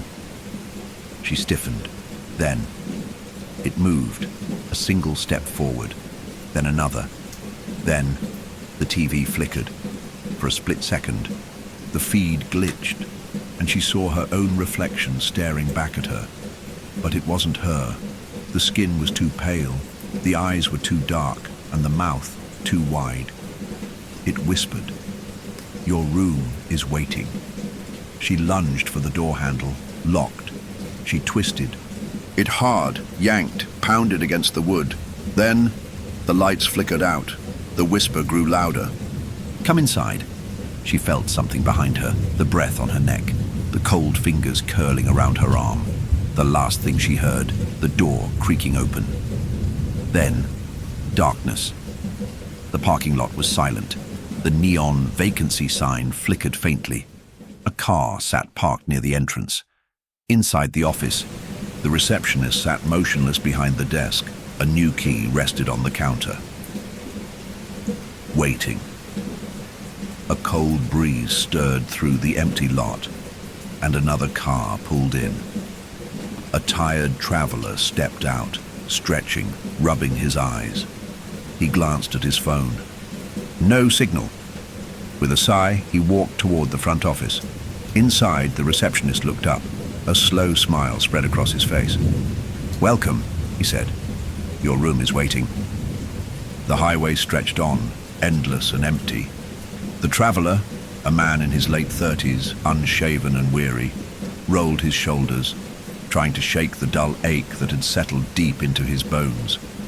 He had been driving for far too long, his body running on nothing but coffee and sheer stubbornness. The world outside his windshield blurred together, an endless loop of black road and towering trees stretching on into the void. The last road sign he passed hadn't made sense. no town name. No distance markers, just a faded green rectangle with nothing but static on its surface. That was impossible. His exhausted mind must have been playing tricks on him. He needed to stop, just for a little while. Then, as if the thought had summoned, the Silver Pines Inn appeared. The neon vacancy sign flickered ahead, casting a dull red glow over the wet pavement. A motel, a place to rest. Relief surged through his chest. He turned into the lot, his tires crunching over gravel. The parking lot was nearly empty, save for a single dark sedan, its windshield fogged over like it had been there for hours or days. Something about the scene unnerved him. It was too still, too perfect, like a place that had been waiting for him. His instincts whispered, "Keep driving." But exhaustion smothered the warning. Just a few hours. Then he'd be gone. He turned off the engine, grabbed his wallet and stepped out. The moment his feet hit the pavement, a strange sensation crawled over his skin. The air felt different. Not colder, not warmer. Just wrong, like the air in this place had been recycled too many times, scrubbed clean of any real presence. A vague pressure settled in his chest. He hesitated. Then he shook his head. "You're exhausted. That's all this is." He walked toward the front office. The glass door swung open. A bell chimed softly, but the sound was distorted, like it had been stretched and slowed. Inside, the air was thick and stale, laced with the faint scent of old carpet and something damp. The receptionist sat behind the desk, still, unmoving. His skin was pale, waxy, stretched too tightly over sharp cheekbones. His uniform was slightly oversized, the fabric hanging loose. Around his thin frame, the traveler paused, the man's eyes locked onto him, too wide, too still. Something in his stare made the traveler's breath hitch. For a brief moment, he had the unshakable feeling that this man was not alive. The thought passed, but it left behind a lingering unease. "I need a room for the night," the traveler said. The receptionist didn't blink. For a long, uncomfortable moment, he simply watched. Then, in a slow, deliberate movement, he reached beneath the counter and placed a single key onto the desk. The traveler hesitated. The key had no number. "Which room?" he asked. The receptionist's mouth opened, not like a normal person about to speak, but too wide, too slow, as if his lips had forgotten how to move. "Your room is waiting." The words hung in the air, heavier than they should have been. His fingers hovered over the key. Something inside him whispered, "Do not take it." The feeling was overwhelming, an ancient, primal warning buried deep in his bones. Leave. Now. His legs didn't move. He was so tired. His hand reached forward. The moment his fingers touched the key, the receptionist smiled, a slow, stretched thing, unnatural and wrong. The traveler's breath caught in his throat. But the moment passed. Everything was normal again. The receptionist sat motionless, staring. The key was in his hand. He turned away, walking toward the hallway. The receptionist's eyes followed him. The hallway was wrong. The traveler knew it immediately. The air was too thick, too dense, pressing against his skin like a weighted blanket. The carpet sank beneath his shoes, damp and soft, like something had soaked through it long ago. The doors lining the corridor shifted when he blinked. Some had no numbers. Some had numbers that blurred, rearranging themselves like static on a broken screen. Some had deep, jagged scratches carved into the wood. His pulse quickened. He moved quickly, eyes scanning for his room. Then he saw it. A door, slightly ajar. A warm light flickered from inside. His breath caught. Something inside him screamed not to go in, but his exhaustion was too strong. Just a few hours. Then he'd leave. He stepped inside. The door clicked shut behind him. The room was normal. A bed, a nightstand, a lamp flickering weakly in the corner. The wallpaper was yellowed, curling at the edges. The air carried the faint scent of something old, something damp. He exhaled. Just tired, he muttered. He placed his wallet on the nightstand, checked his phone. No service. His brows furrowed. He turned it off, then on again. Still nothing. With a sigh, he set it down and sat on the bed. The mattress sank beneath him, softer than he expected. His body felt so heavy. He lay back, his eyelids fluttering shut. Then, knocking. Soft. Rhythmic. His breath hitched. The knock wasn't coming from the door. It was coming from inside the walls. Tap, tap, tap. His pulse spiked. Then, a whisper. "Come inside." His body locked up. The television turned on. Static hissed from the screen, flickering against the walls. He sat up fast, his breath caught in his throat. The screen displayed a security camera feed, a live view of the hallway outside his room. His stomach dropped. A figure stood just outside. Tall, motionless, watching. He stiffened. Then, it moved. A single step forward, then another. Then, the TV flickered. For a split second, the feed glitched, and he saw his own reflection staring back at him. But it wasn't him. The skin was too pale, the eyes were too dark, and the mouth too wide. It whispered, "Your room is waiting." He lunged for the door handle, locked. He twisted it hard, yanked, pounded against the wood. Then, the lights flickered out. The whisper grew louder. "Come inside." He felt something behind him, the breath on his neck, the cold, fingers curling around his arm. The last thing he heard, the door creaking open. Then, darkness. The highway stretched on, endless and unbroken. The traveler, a woman in her mid-30s, her face drawn with exhaustion, gripped the steering wheel, fighting the weight in her limbs. She had been driving for too long. The night felt heavier than it should. Thicker. She glanced at the road sign as she passed it, expecting to see a familiar mile marker, a town name. But there was nothing. Just a blank green signpost, its surface smooth, as if the words had been erased. Her stomach tightened. That wasn't right. She shook her head, trying to clear the fog from her thoughts. "You're just tired." She needed to stop. Just for a little while. And then, as if the thought had summoned it, the Silver Pines Inn appeared. The neon vacancy sign flickered in the distance, glowing dull red against the night. A motel, a place to rest. She let out a breath she hadn't realized she was holding. She turned into the lot, her tires crunching over damp gravel. Only a single car sat near the entrance, a dark sedan, its windshield fogged over as if it had been sitting there for hours or days. Something about the scene unsettled her. It was too still, like a set piece in a forgotten play. Her instincts whispered, "Keep driving." But exhaustion muffled the warning. Just a few hours, then she'd be gone. She turned off the engine, grabbed her bag and stepped out. The moment her feet hit the pavement, a strange sensation crept over her skin. The air felt off.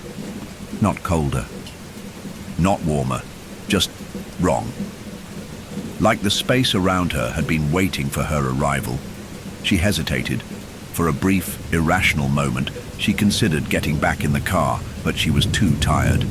She walked toward the front office. The glass door swung open. A soft chime rang overhead, slow, distorted, almost reluctant. Inside, the air was thick and stale, the scent of old carpet and damp wood pressing into her lungs. The receptionist sat behind the desk, still, unmoving. His skin was pale, his uniform slightly too large, as though it had been made for someone else. The moment she stepped inside, his eyes snapped to her. Her breath hitched. His gaze was wrong. It wasn't just that he wasn't blinking. It was that his stare was expectant, like he had been waiting for her.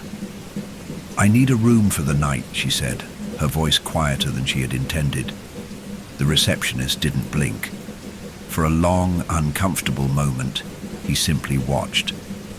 Then, in a slow, mechanical movement, he reached beneath the counter and placed a single key onto the desk. She hesitated. The key had no number. Her stomach twisted. "Which room?" she asked. The receptionist's mouth opened. Not like a person about to speak, but too wide, too slow, as if his lips were being forced apart by some unseen hand. "Your room is waiting." The words settled in the air, heavy and absolute. A whisper in her mind told her to leave, to walk away, to run. But her body didn't move. She was so tired. With a slow breath, she picked up the key. The receptionist's eyes followed her as she turned toward the hallway. The hallway was wrong. She knew it the moment she stepped inside. The air was too thick, pressing against her skin like the weight of deep water. The carpet sank beneath her shoes, damp and soft, as if something had soaked through it long ago. The doors, some had no numbers. Some had numbers that changed when she blinked. Some had deep, desperate scratches carved into the wood. Her breath shallowed. She moved quickly, scanning for her room. Then she saw it. A door, slightly ajar. A warm light flickered from inside. Her muscles tensed. Everything inside her screamed, "Turn around." But her exhaustion was too strong. Just a few hours. Then she'd leave. She stepped inside. The door clicked shut behind her. The room was normal. A bed, a nightstand, a lamp flickering weakly in the corner. The wallpaper was yellowed, curling at the edges. The air carried the faint scent of something old, something damp. She exhaled. "Just tired," she muttered. She placed her bag on the chair, checked her phone. No signal. Her brows furrowed. She turned it off, then on again. Still nothing. With a sigh, she tossed it onto the bed and sat down. The mattress sank beneath her, softer than she expected. Her body felt so heavy. She lay back, her eyelids fluttering shut, then knocking soft, rhythmic. Her breath hitched. The knock wasn't coming from the door. It was coming from inside the walls. Tap, tap, tap. Her pulse spiked. Then, a whisper. "Come inside." Her body locked up. The television turned on. Static hissed from the screen, flickering against the walls. She sat up fast, her breath caught in her throat. The screen displayed a security camera feed, a live view of the hallway outside. Her room. Her stomach dropped. A figure stood just outside, tall, motionless, watching. She stiffened. Then it moved, a single step forward, then another. Then the TV flickered. For a split second, the feed glitched, and she saw her own reflection staring back at her, but it wasn't her. The skin was too pale, the eyes were too dark, and the mouth too wide. It whispered, "Your room is waiting."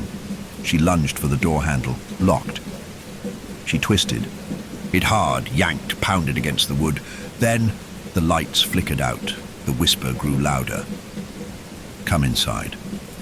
She felt something behind her, the breath on her neck, the cold fingers curling around her arm, the last thing she heard. The door creaking open. Then darkness. The parking lot was silent.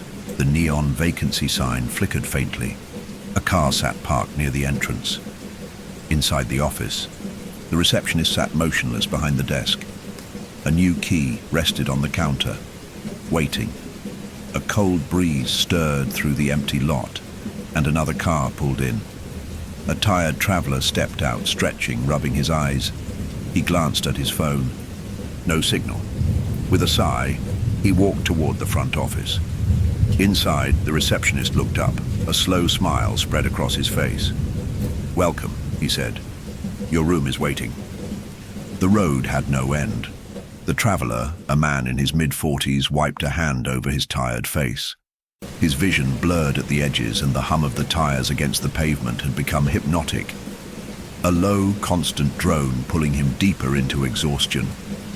He had been driving for hours. Or was it days?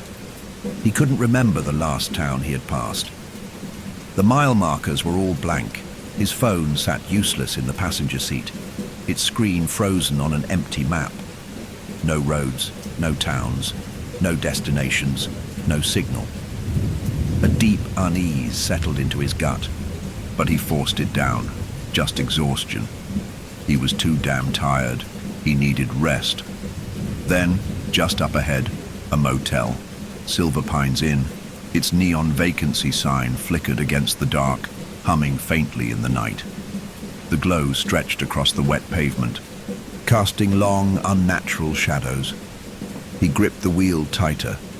Something about this place felt wrong, familiar, like he had been here before. The thought came sharp and sudden, lodging itself into his brain like a splinter. His pulse spiked. No, that wasn't possible. He had never stopped here, had he? His hands trembled on the wheel. A brief, sickening moment, he had the overwhelming certainty that he had checked into this motel before, that he had walked through that office door, that he had slept in one of those rooms, and that he had never left. His foot hovered over the gas pedal. Go. Just keep driving. But his body felt heavy. His exhaustion was unbearable. It weighed him down, pressed into his skin, clouded his mind. It whispered to him, "Just a few hours, then I'll leave." The thought wasn't his, but his hands turned the wheel anyway. He pulled into the lot. The glass door swung open, a chime rang overhead, the sound sluggish and warped, as though struggling to exist. Inside, the air was thick and stale, the scent of old carpet, damp wallpaper, and something else, something deeper, something rotting beneath the surface. The traveler's breath caught. The front desk was exactly where he expected it to be. The wood paneling, the dim desk lamp, the vintage-looking clock on the wall. The hands of the clock were frozen at 000. He knew that clock. How do I know that clock? His chest tightened. Then, the receptionist looked up, and his stomach dropped. The man behind the desk was wrong. His skin was pale, almost grey, his uniform too large, hanging loose around his frail frame. His name tag was blank. His eyes were locked onto him, wide, unblinking, like he had been waiting. Something deep inside the traveler twisted violently, his gut screaming at him to leave. He swallowed, his throat dry. His own voice felt distant. "Need a room." The receptionist's lips peeled apart. "Slowly, too slowly. Your room is waiting." The traveler felt a sharp jolt in his chest. He had heard those words before, not recently, not in this life, but before. Something scratched at the back of his mind, clawing to be remembered. A nightmare, a memory, a warning. His fingers curled against his palms, his pulse hammering. The receptionist reached beneath the counter and pulled out a key, a single tarnished key. The traveler's breath hitched. It had no number, just like before. Before? His heart stuttered. No, that wasn't right. This was his first time here. It had to be. The receptionist pushed the key forward. Waiting. A single moment stretched too long, thick and unnatural, like the world itself was holding its breath. Don't take it. The thought slammed into his brain so hard he nearly staggered. He almost pulled his hand away, almost, but his fingers closed around the key, and the moment he touched it, a single warped memory ripped through his mind like a lightning strike. He was standing in the same lobby, but he was someone else. His clothes were different. A darker jacket, a different watch. but he could feel it. It was him, another version of him, holding the same key, and the receptionist was watching, waiting. His breath was coming too fast, his vision blurring at the edges. He knew what was about to happen. He would walk to the hallway. He would find his door. He would step inside. And the moment the door shut, he would never leave. He had done this before. Hundreds of times, thousands, and each time he had forgotten. Something was taking his memories, wiping him clean, resetting him, and sending him back onto the road, forcing him to find this place again, and again, and again. His mind snapped back into the present, his fingers still gripping. The key, his breath ragged, his heart slamming in his chest. The receptionist was still staring, the same blank, knowing stare, like he knew, like he had always known. The traveler's body was frozen, the weight of hundreds of lives pressed down on him, the weight of every version of himself that had walked through this door. He wasn't supposed to remember, but he did. The receptionist's mouth curled, not into a smile, but into something else, something waiting to see what he would do next. The key burned cold in his palm. The air was thick with something unspoken. For the first time in a long, long time, the Silver Pines Inn had given him a choice. The key was cold, not just in temperature, but in presence, in weight, in memory. The traveler gripped it tighter, his breath coming in short, uneven gasps. His mind was still reeling from the realization that had slammed into him just moments ago. He had been here before, many times, maybe always. His hands trembled. He felt a sharp, gnawing sickness deep in his gut, the kind that made his skin feel too tight, too wrong. This place, this motel, had trapped him in a cycle. Find the road, find the motel, walk through the door, take the key, forget, repeat.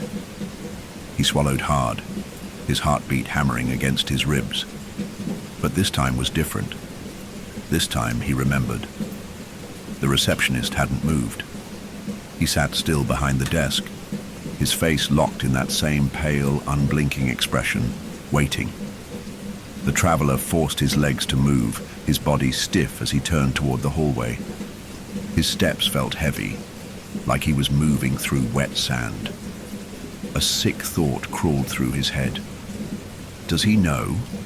Does the receptionist know that I remember?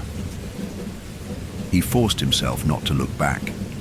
His body knew where to go, even if his mind didn't want. To the corridor stretched out before him, dimly lit, walls lined with doors, too many doors, too few doors. The numbers on them shifted as he passed, blurring, rearranging, flickering like broken digital clocks. His stomach twisted. He kept walking, his fingers tightening around the nameless key. Then he noticed it. Something was missing. The hallway should have ended in a blank wall just past the last set of rooms, but now there was another door at the end, a door that hadn't been there before. His breath hitched. It had no number, just a dark wooden frame, slightly different from the others, older, more worn, and it was open. Not much, just a crack, but from inside. There was no light, just a deep, yawning blackness. A quiet unease crept over him. The hallway behind him felt longer than before, stretching impossibly into the distance. For the first time, he felt like he was being given a choice. Go to his room, the way he always had, or step inside the missing room. His chest rose and fell in sharp, shallow gasps. Everything in his body screamed not to go near that door, but he had already decided. He turned and walked toward it. The closer he got, the worse. It felt the air grew thick, harder to breathe. A faint, low hum vibrated through his bones, like the motel itself was watching, waiting. His legs locked up at the entrance.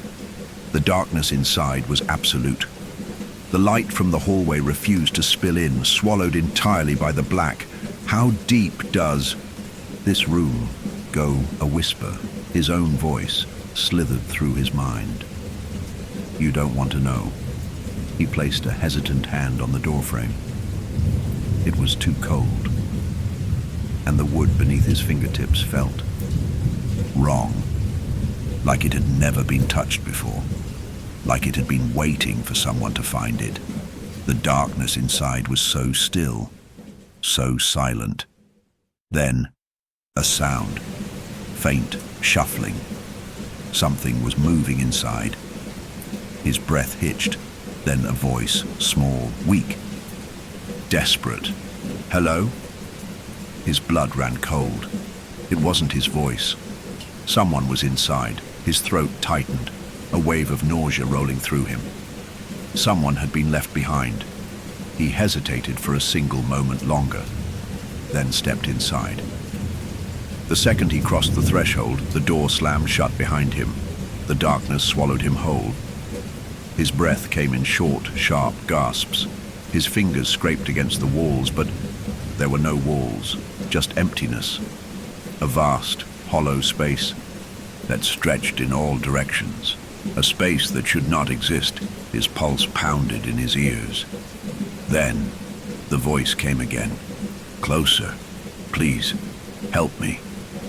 His lungs locked up. He couldn't see, couldn't move, but he could feel it. Something was near him. Something was reaching out. His fingers brushed against something cold. Not a wall, not a door. A hand. His body seized with terror. The hand gripped his wrist. "You have to get me out." The voice was clear now. Human. Someone was trapped here. Panic clawed at his throat. "Who are you?" he gasped. The grip on his wrist tightened. The answer came in a whisper. "I was you." The traveler's stomach dropped. A rush of memories flooded. His mind, blurry, disjointed. Flashes of other lives, other versions of himself. All of them trapped here.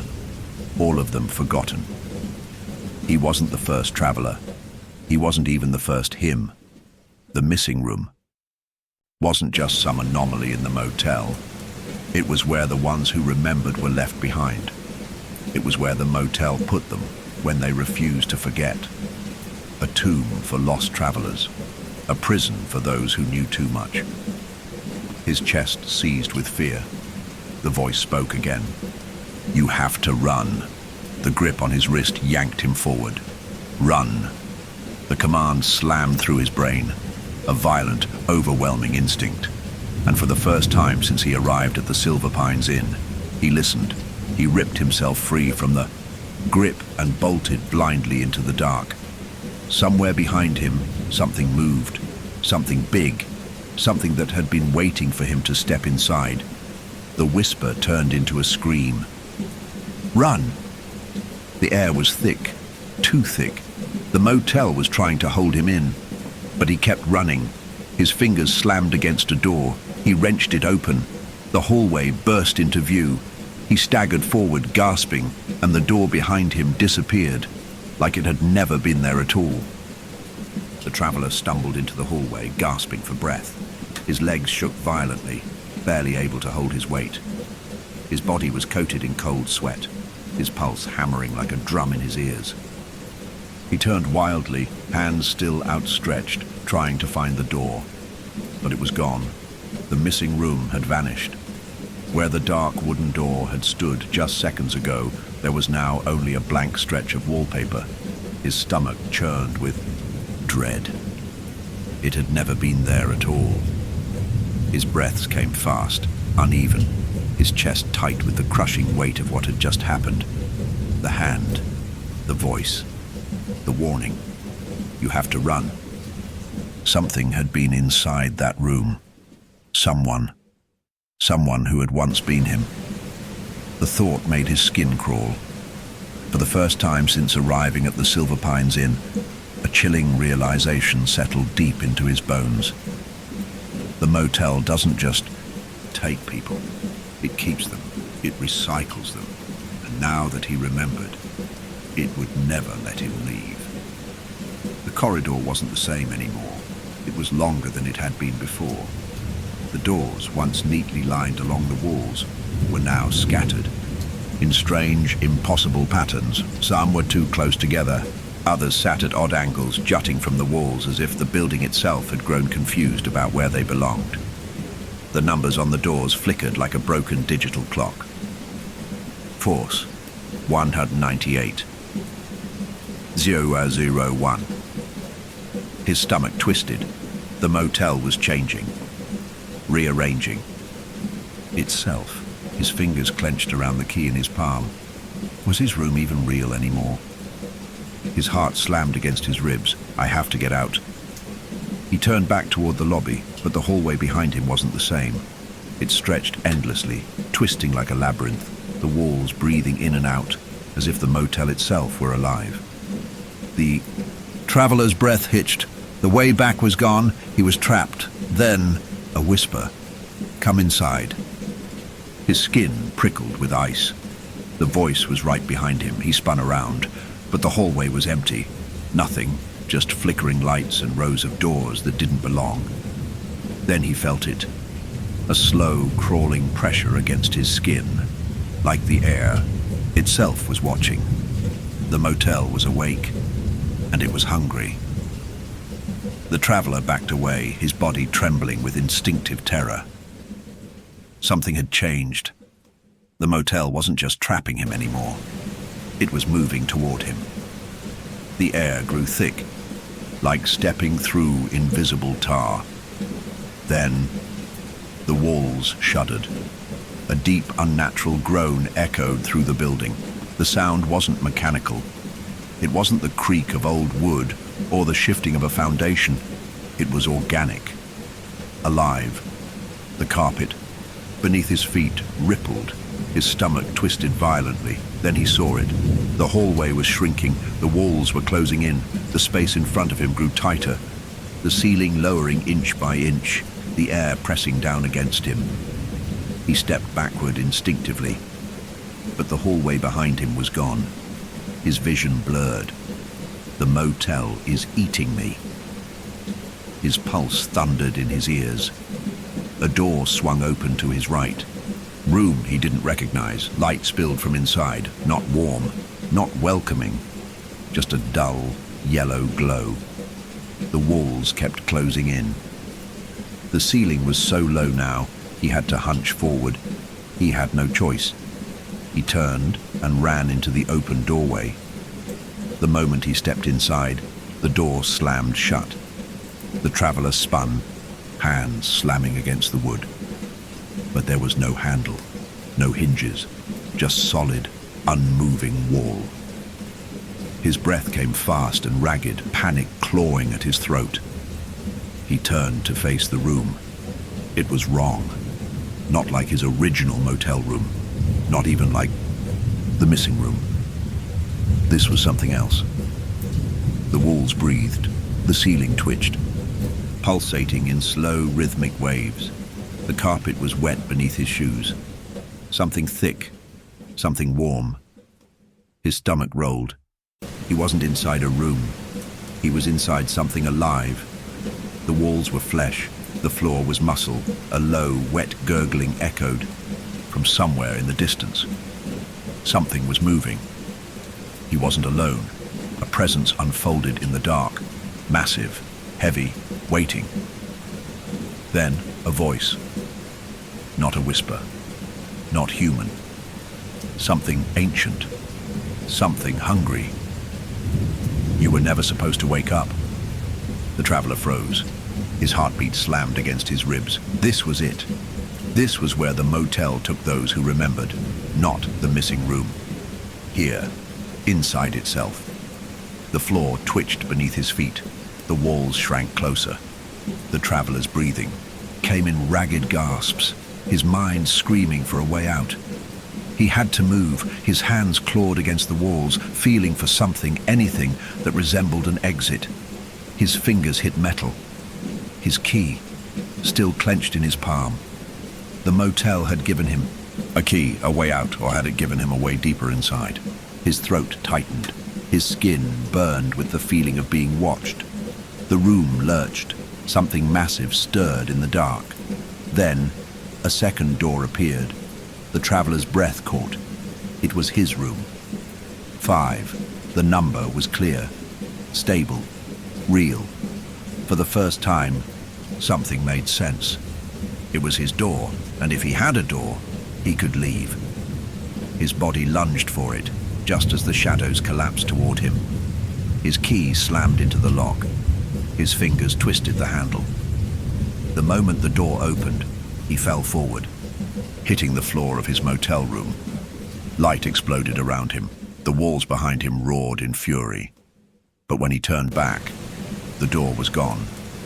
The traveler lay on the floor of his motel room, his chest heaving, his hands shaking. The door behind him was gone. There was no trace of the place he had just escaped from. No flesh-like walls, no pulsing ceiling, no thick, wet carpet beneath. His feet, just the normal room, the faded wallpaper, the dim, flickering lamp, the unmoving bedspread, as if nothing had happened. His breath came in ragged bursts as he sat up, his fingers digging into the rough carpet. He clenched his fists, trying to steady himself. His mind was still spinning. Had any of it been real? The missing room, the voice, the thing inside the motel, the hunger. He touched his wrist where that hand had grabbed him. The skin was cold. The memory of that grip made his stomach churn. No, this was real. He had remembered. He had seen what the motel was, and somehow he was still here. He turned toward the nightstand. His key sat there. The same nameless key the receptionist had given him. Still here.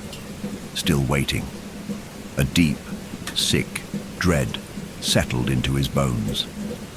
He had escaped the motel's stomach, but he hadn't escaped the motel. He forced himself to his feet, swallowing the nausea creeping up his throat.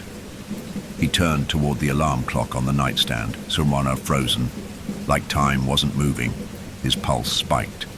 He snatched his phone from the bed and hit the power button. Nothing.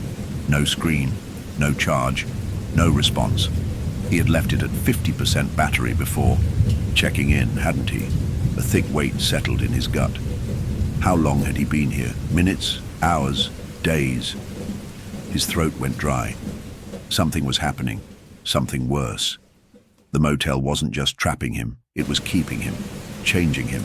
His hands clenched. I need to leave. Now. But then, a sound. Soft. Faint. A low, mechanical hum. It was coming from the television. The traveler turned slowly toward the old TV across the room. It was off, but the screen wasn't completely black. Something faint shifted. Behind the glass. His heartbeat quickened. The static flickered, then stabilized. A security camera feed. The lobby. The front desk was empty. The receptionist wasn't there. The traveler's breath hitched. Then, the camera feed flickered and changed. The hallway, long, dimly lit. The doors stood perfectly still except for one. His door. Room 105. It was open. His pulse hammered. No. No, that's not possible. He was inside. The door was shut. He turned to look and froze. His door was open, just an inch, just enough to see the hallway beyond. The TV flickered, the camera zoomed in. Something moved, a shadow in the hall, standing just outside his door, watching, waiting. The traveler's breath came in sharp, uneven bursts. He wasn't alone. A whisper crawled through the speakers of the television. You were never alone. Then, the door creaked open wider. The traveler stumbled back, his shaking hands clenched into fists. The TV screen flickered, and for a split second, he saw it. A figure in the hallway, tall, motionless, waiting. His own reflection, but it wasn't. Him. The shape in the screen stood still, too still. The skin was wrong, pale, stretched too tight over a skeletal frame. The eyes were black, empty, watching. Then it smiled, a slow, unnatural stretch of lips peeling back too far. Your room is waiting. The traveler's stomach lurched. No, he had escaped. He had remembered. He wouldn't go back. He wouldn't become one of them. His door creaked open even wider. A soft gust of air swept into the room. Something moved inside. Something that had already been here. The traveler spun toward the mirror above, the dresser, and his reflection blinked. But he hadn't. The blood in his veins turned to ice. Run. The word wasn't his own. It came from inside the mirror. His own reflection, his real reflection, was speaking to him. You have to run. His chest tightened with fear. Now. Then. The lights flickered out. The TV screen shattered.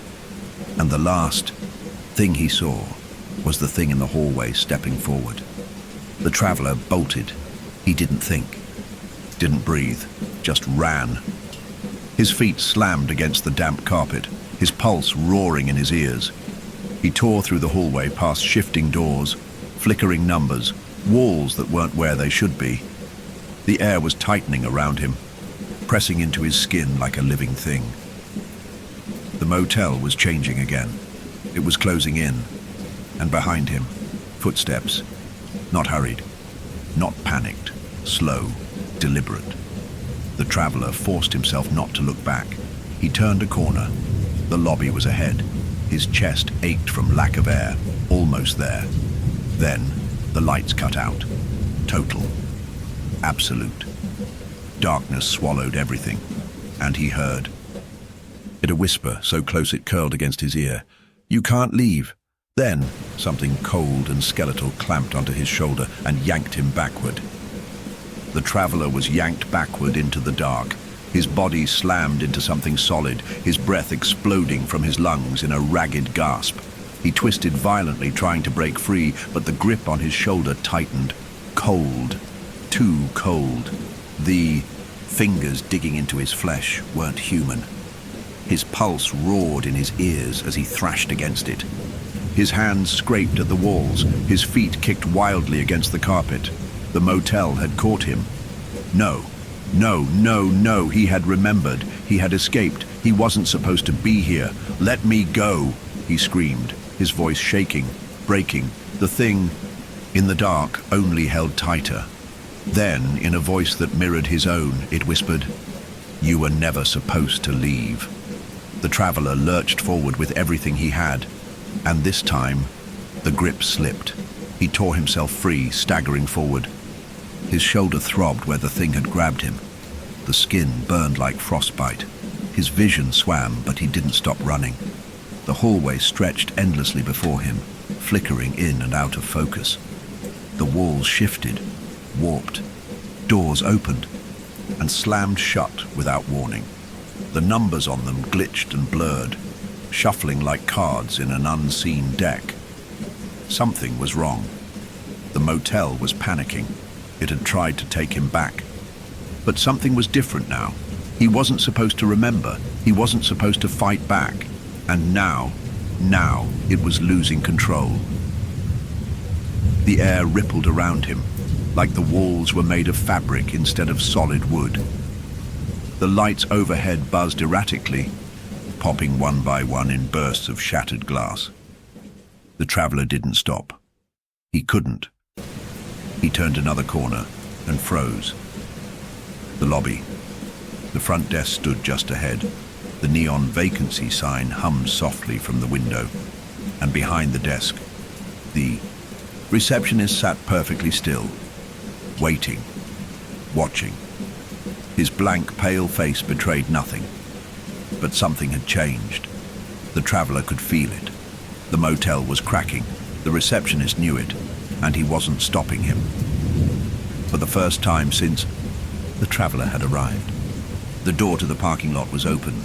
A dark road stretched beyond it, endless, empty. The traveler's heart slammed against his ribs. He had a way out, a way to break the cycle. But as he took a step forward, the receptionist spoke. "If you walk through that door, you will never know what you left behind." His breath hitched. The voice wasn't mechanical this time. It wasn't cold. It was almost human. like something that had once known how to feel. The traveler hesitated. Something deep inside him twisted. Hadn't someone called out to him in the dark? Hadn't someone grabbed his wrist and begged for help? Someone had been trapped here. Someone like him. His fingers clenched. If he walked out that door, would they be lost? Forever. The motel groaned around him, the very walls shaking. It was breaking, unraveling. It couldn't hold him much longer, but it could still take someone else. He turned back toward the hallway. A door had appeared at the far end. Not a normal door, not a numbered one. The missing room, it was back, open, and something was waiting inside. Help me. His stomach twisted. He could run, escape, or he could go back in, try to pull someone out, try to save himself. One final breath, one last decision. Then, the traveler moved. The world split apart. The motel collapsed inward, folding over itself like pages in a book. The ceiling buckled, the walls peeled away, the floor ripped open beneath his feet. Reality twisted and shrieked, and then, nothing. Rain pattered softly against the road. The parking lot was empty. The neon vacancy sign flickered weakly in the distance. A single car sat parked near the entrance. The keys were still in the ignition. The door was still open, but the driver's seat was empty. Inside the office, the receptionist sat behind the counter, still, waiting. A new key rested on the desk. No number, just waiting. The door to the motel creaked open.